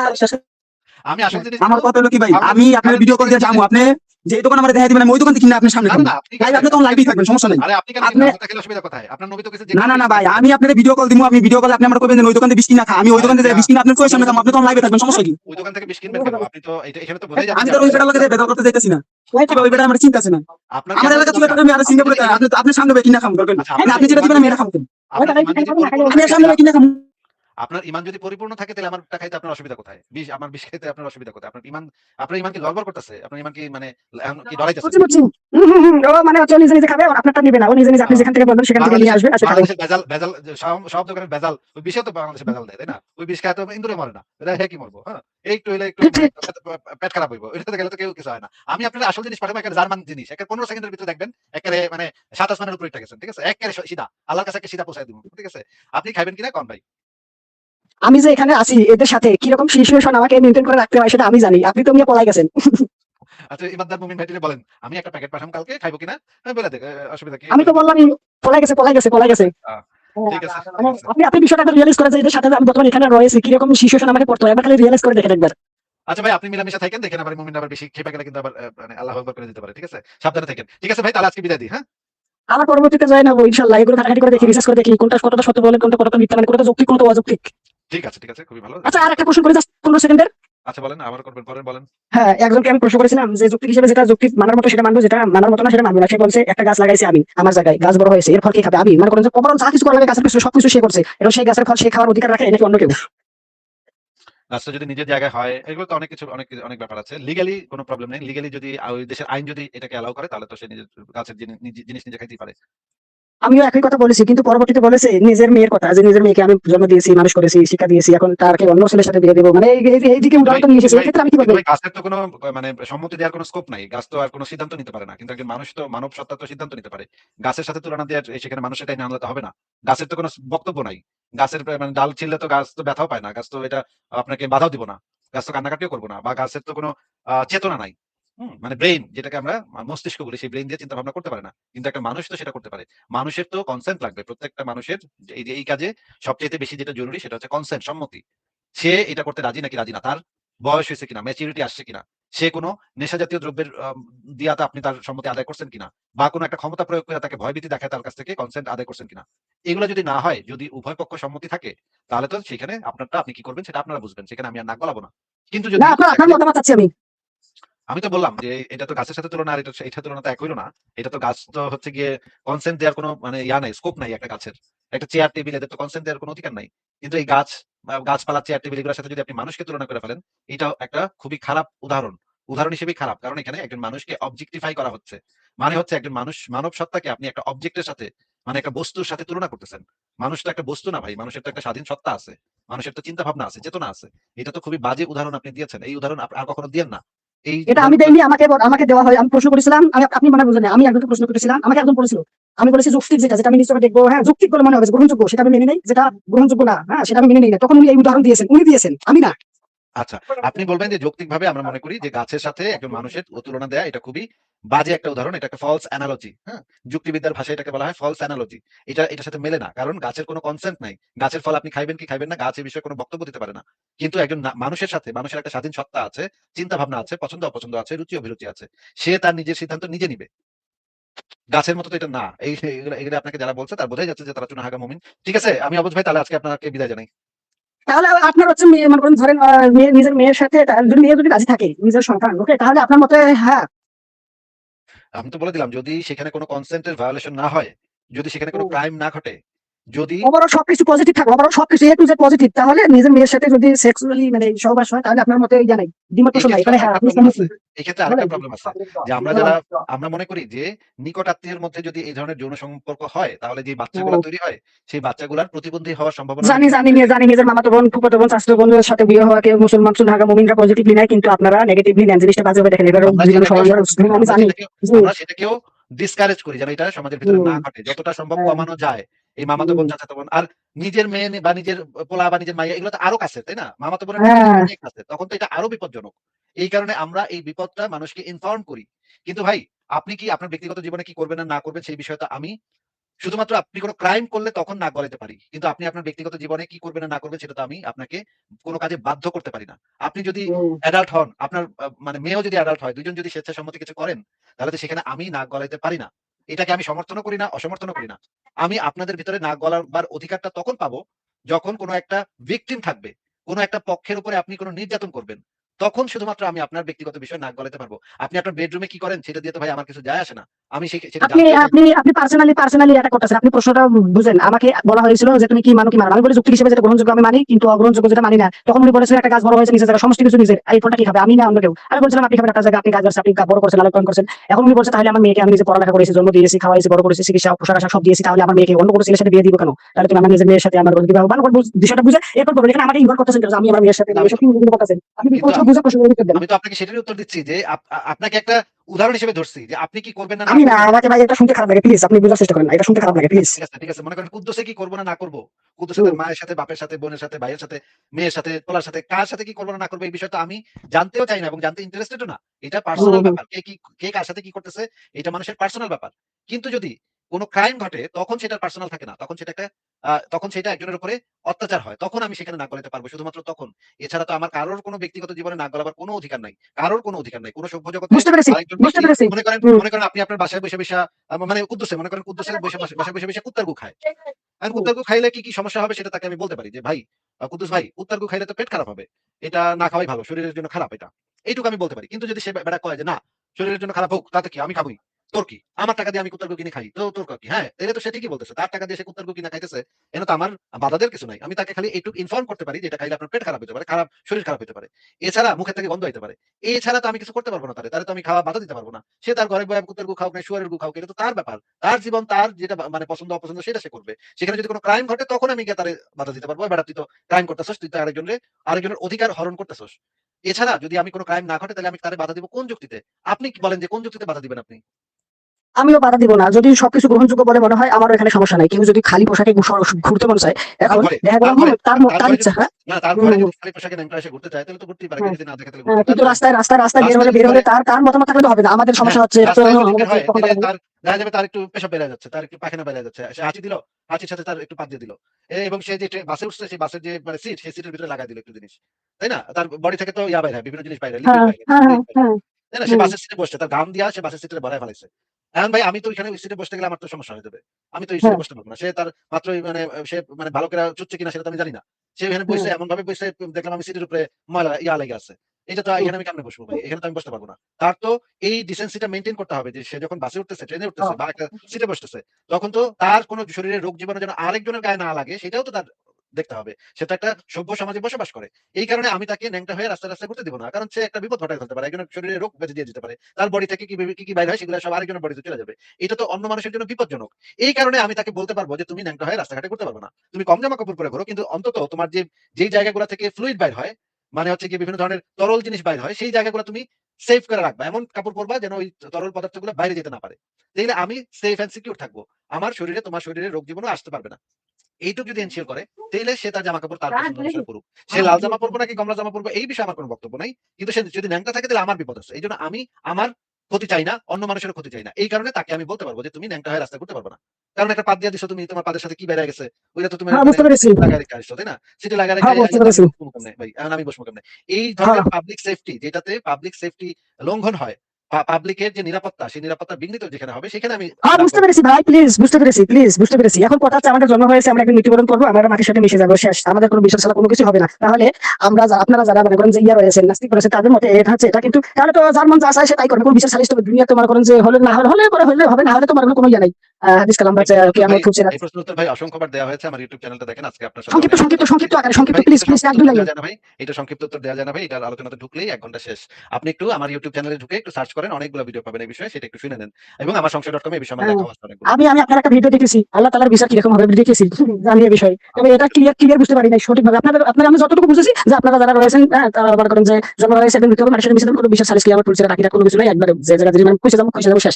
এখন যেহেতু প্রমাণ আপনারা নাই, যদি রয়েছেন যা মন চায় তাই করেন না, কারণ আপনারা মানবিক থেকে, মানবিক যেটা প্রমাণ নাই থেকে, সেটা আমরা মানি না ভাই। বুঝতে পারছি। মানবিক দিক থেকে, আপনাদের মানবিক দিক থেকে যেটা পজিটিভ সেটা আপনারা করেন, যেটা নেগেটিভ সেটা আপনারা করেন না। মানবিক দিক থেকে, নিজের মানবিক বিবেক বুদ্ধি থেকে। মানবিক দিক থেকে তো বটেই, সেই সাথে আমি যদি নিজে ভালো থাকতে চাই, আমরা আমাদের অভিজ্ঞতার মাধ্যমে দেখছি যে আমার আশেপাশের সবাই যদি ভালো থাকে তাহলে আমি নিজেও ভালো থাকি। আমার ভালো থাকার সম্ভাবনাটা তখন বৃদ্ধি পায়। আমার আশেপাশের মানুষেরা যদি ভালো থাকে তখন। যদি আমার এলাকার নাপিতটা ঠিকভাবে ভালো থাকে, আমার এলাকার সুইপারটা যদি ঠিকভাবে জীবনযাপন করতে পারে, খায়া পইরা বাঁচতে পারে, তাহলে আমিও ভালো থাকি। কারণ আমার যদি সমস্যা হয়, চুল বড় হয়ে যায়, তখন সেই নাপিতটা আমার চুলটা কাইটে দিবে। সুইপারটা আমার যদি কখনো টয়লেটের লাইন সমস্যা হয়, তাহলে সুইপারটা আমার লাইনটা ঠিক করে দিবে। আমি দেখি যে আমি যদি আমি ভালো থাকতে পারবো তখন যখন আমার সমাজের প্রত্যেকটা জায়গা, প্রত্যেকটা সেক্টর, যে সেক্টর গুলোর উপরে আমি প্রত্যক্ষ বা পরোক্ষভাবে নির্ভরশীল, তারা যখন প্রত্যেকে ভালো থাকবে তখন আমিও ভালো থাকবো। আমার রাস্তাটা যে ঝাড়ু দিয়ে যায়, যেই রাস্তা ঝাড়ু দেওয়ার যে লোক, সেই লোকটাও যেন ভালোভাবে থাকতে পারে, খায়া পয়রা বাঁচতে পারে। সে যেন অসুখ হইলে তার জন্য চিকিৎসার ব্যবস্থা করা হয়। সে যদি বাইচা থাকতে পারে তাহলে আমার রাস্তাটা পরিষ্কার থাকবে। আমি সেই রাস্তা দিয়ে পরিষ্কার রাস্তা দিয়ে হাঁটতে পারবো। আমরা আমরা সমাজের মানুষরা কিন্তু প্রত্যেকে কিন্তু একজন কিছু আরেকজনের উপর নির্ভরশীল। আমি যে দোকানে বাজার সদাই করি সেই দোকানদারেরা যদি তাদের যে বেসিক নিড, মৌলিক মানবাধিকার সেগুলো যদি ভোগ করতে পারে, তাহলে আমি সুন্দর বাজার থেকে সুন্দর জিনিসগুলা কিনতে পারবো। এটা আমার জীবনটাকেও প্রভাবিত করে। অন্যদের জীবন আমার জীবনকেও প্রভাবিত করে। এইজন্য আমি এরকমের একটা সমাজ ব্যবস্থা চাই যেখানে আমিও ভালো থাকবো, আমার আশেপাশের মানুষরাও ভালো থাকবে। এটা আমার জন্য মানবিকতার জন্য তো অবশ্যই, সেই সাথে আমার নিজের সারভাইভ করার জন্য এটা দরকার। এখানে আমার একটা স্বার্থও জড়িত আছে যে আমি অন্য মানুষেরা সবাই যদি ভালো থাকে তাহলে আমিও এখানে ভালো থাকতে পারবো। ভাই আপনাকে আমি যথেষ্ট উত্তর দিয়ে দিয়েছি আজকে ভাই, আন্না ভাই। কিন্তু সবাই তো নিম্ন পদে থাকতে চায় না, সবাই তো উপরে উঠতে চায়, সবাই তো বড় হতে চায়। বিশেষ করে আমাদের আমরা যে মুসলিম কিছু মুমিন রয়েছে, মুসলমান রয়েছে, তারা আখিরাত কিয়ামত ফুলসিরাত সবকিছু বিশেষ করে এরপরও নিচে পদে থাকে। উপরে উঠার জন্য বড় পদে যারা রয়েছে তারাও ক্রাইম করে, অপরাধ করে, টাকা পয়সা মারি খায়, তো অন্যায় অত্যাচার জুলুম নির্যাতন নিপীড়ন ঠিক সমস্ত আছে কিছু ভাই, করে। আজকে তারা তাহলে মদন বিদায় তো দেই হয়ে ভাই। গেল মেয়েরা স্বপ্ন। আজকে বিদায় দেই ভাই। আজকে ভালো থাকেন আপনি। আবার কথা হবে নিশ্চয়ই ভবিষ্যতে। আবার আজকে আর না ভাই। আর আপনার আরো প্রশ্ন আছে, আপনি আরো আপনার সাথে অনেকক্ষণ কথা বলছি। আর না ভাই সম্ভব না। ঠিক আছে, পরের জনকে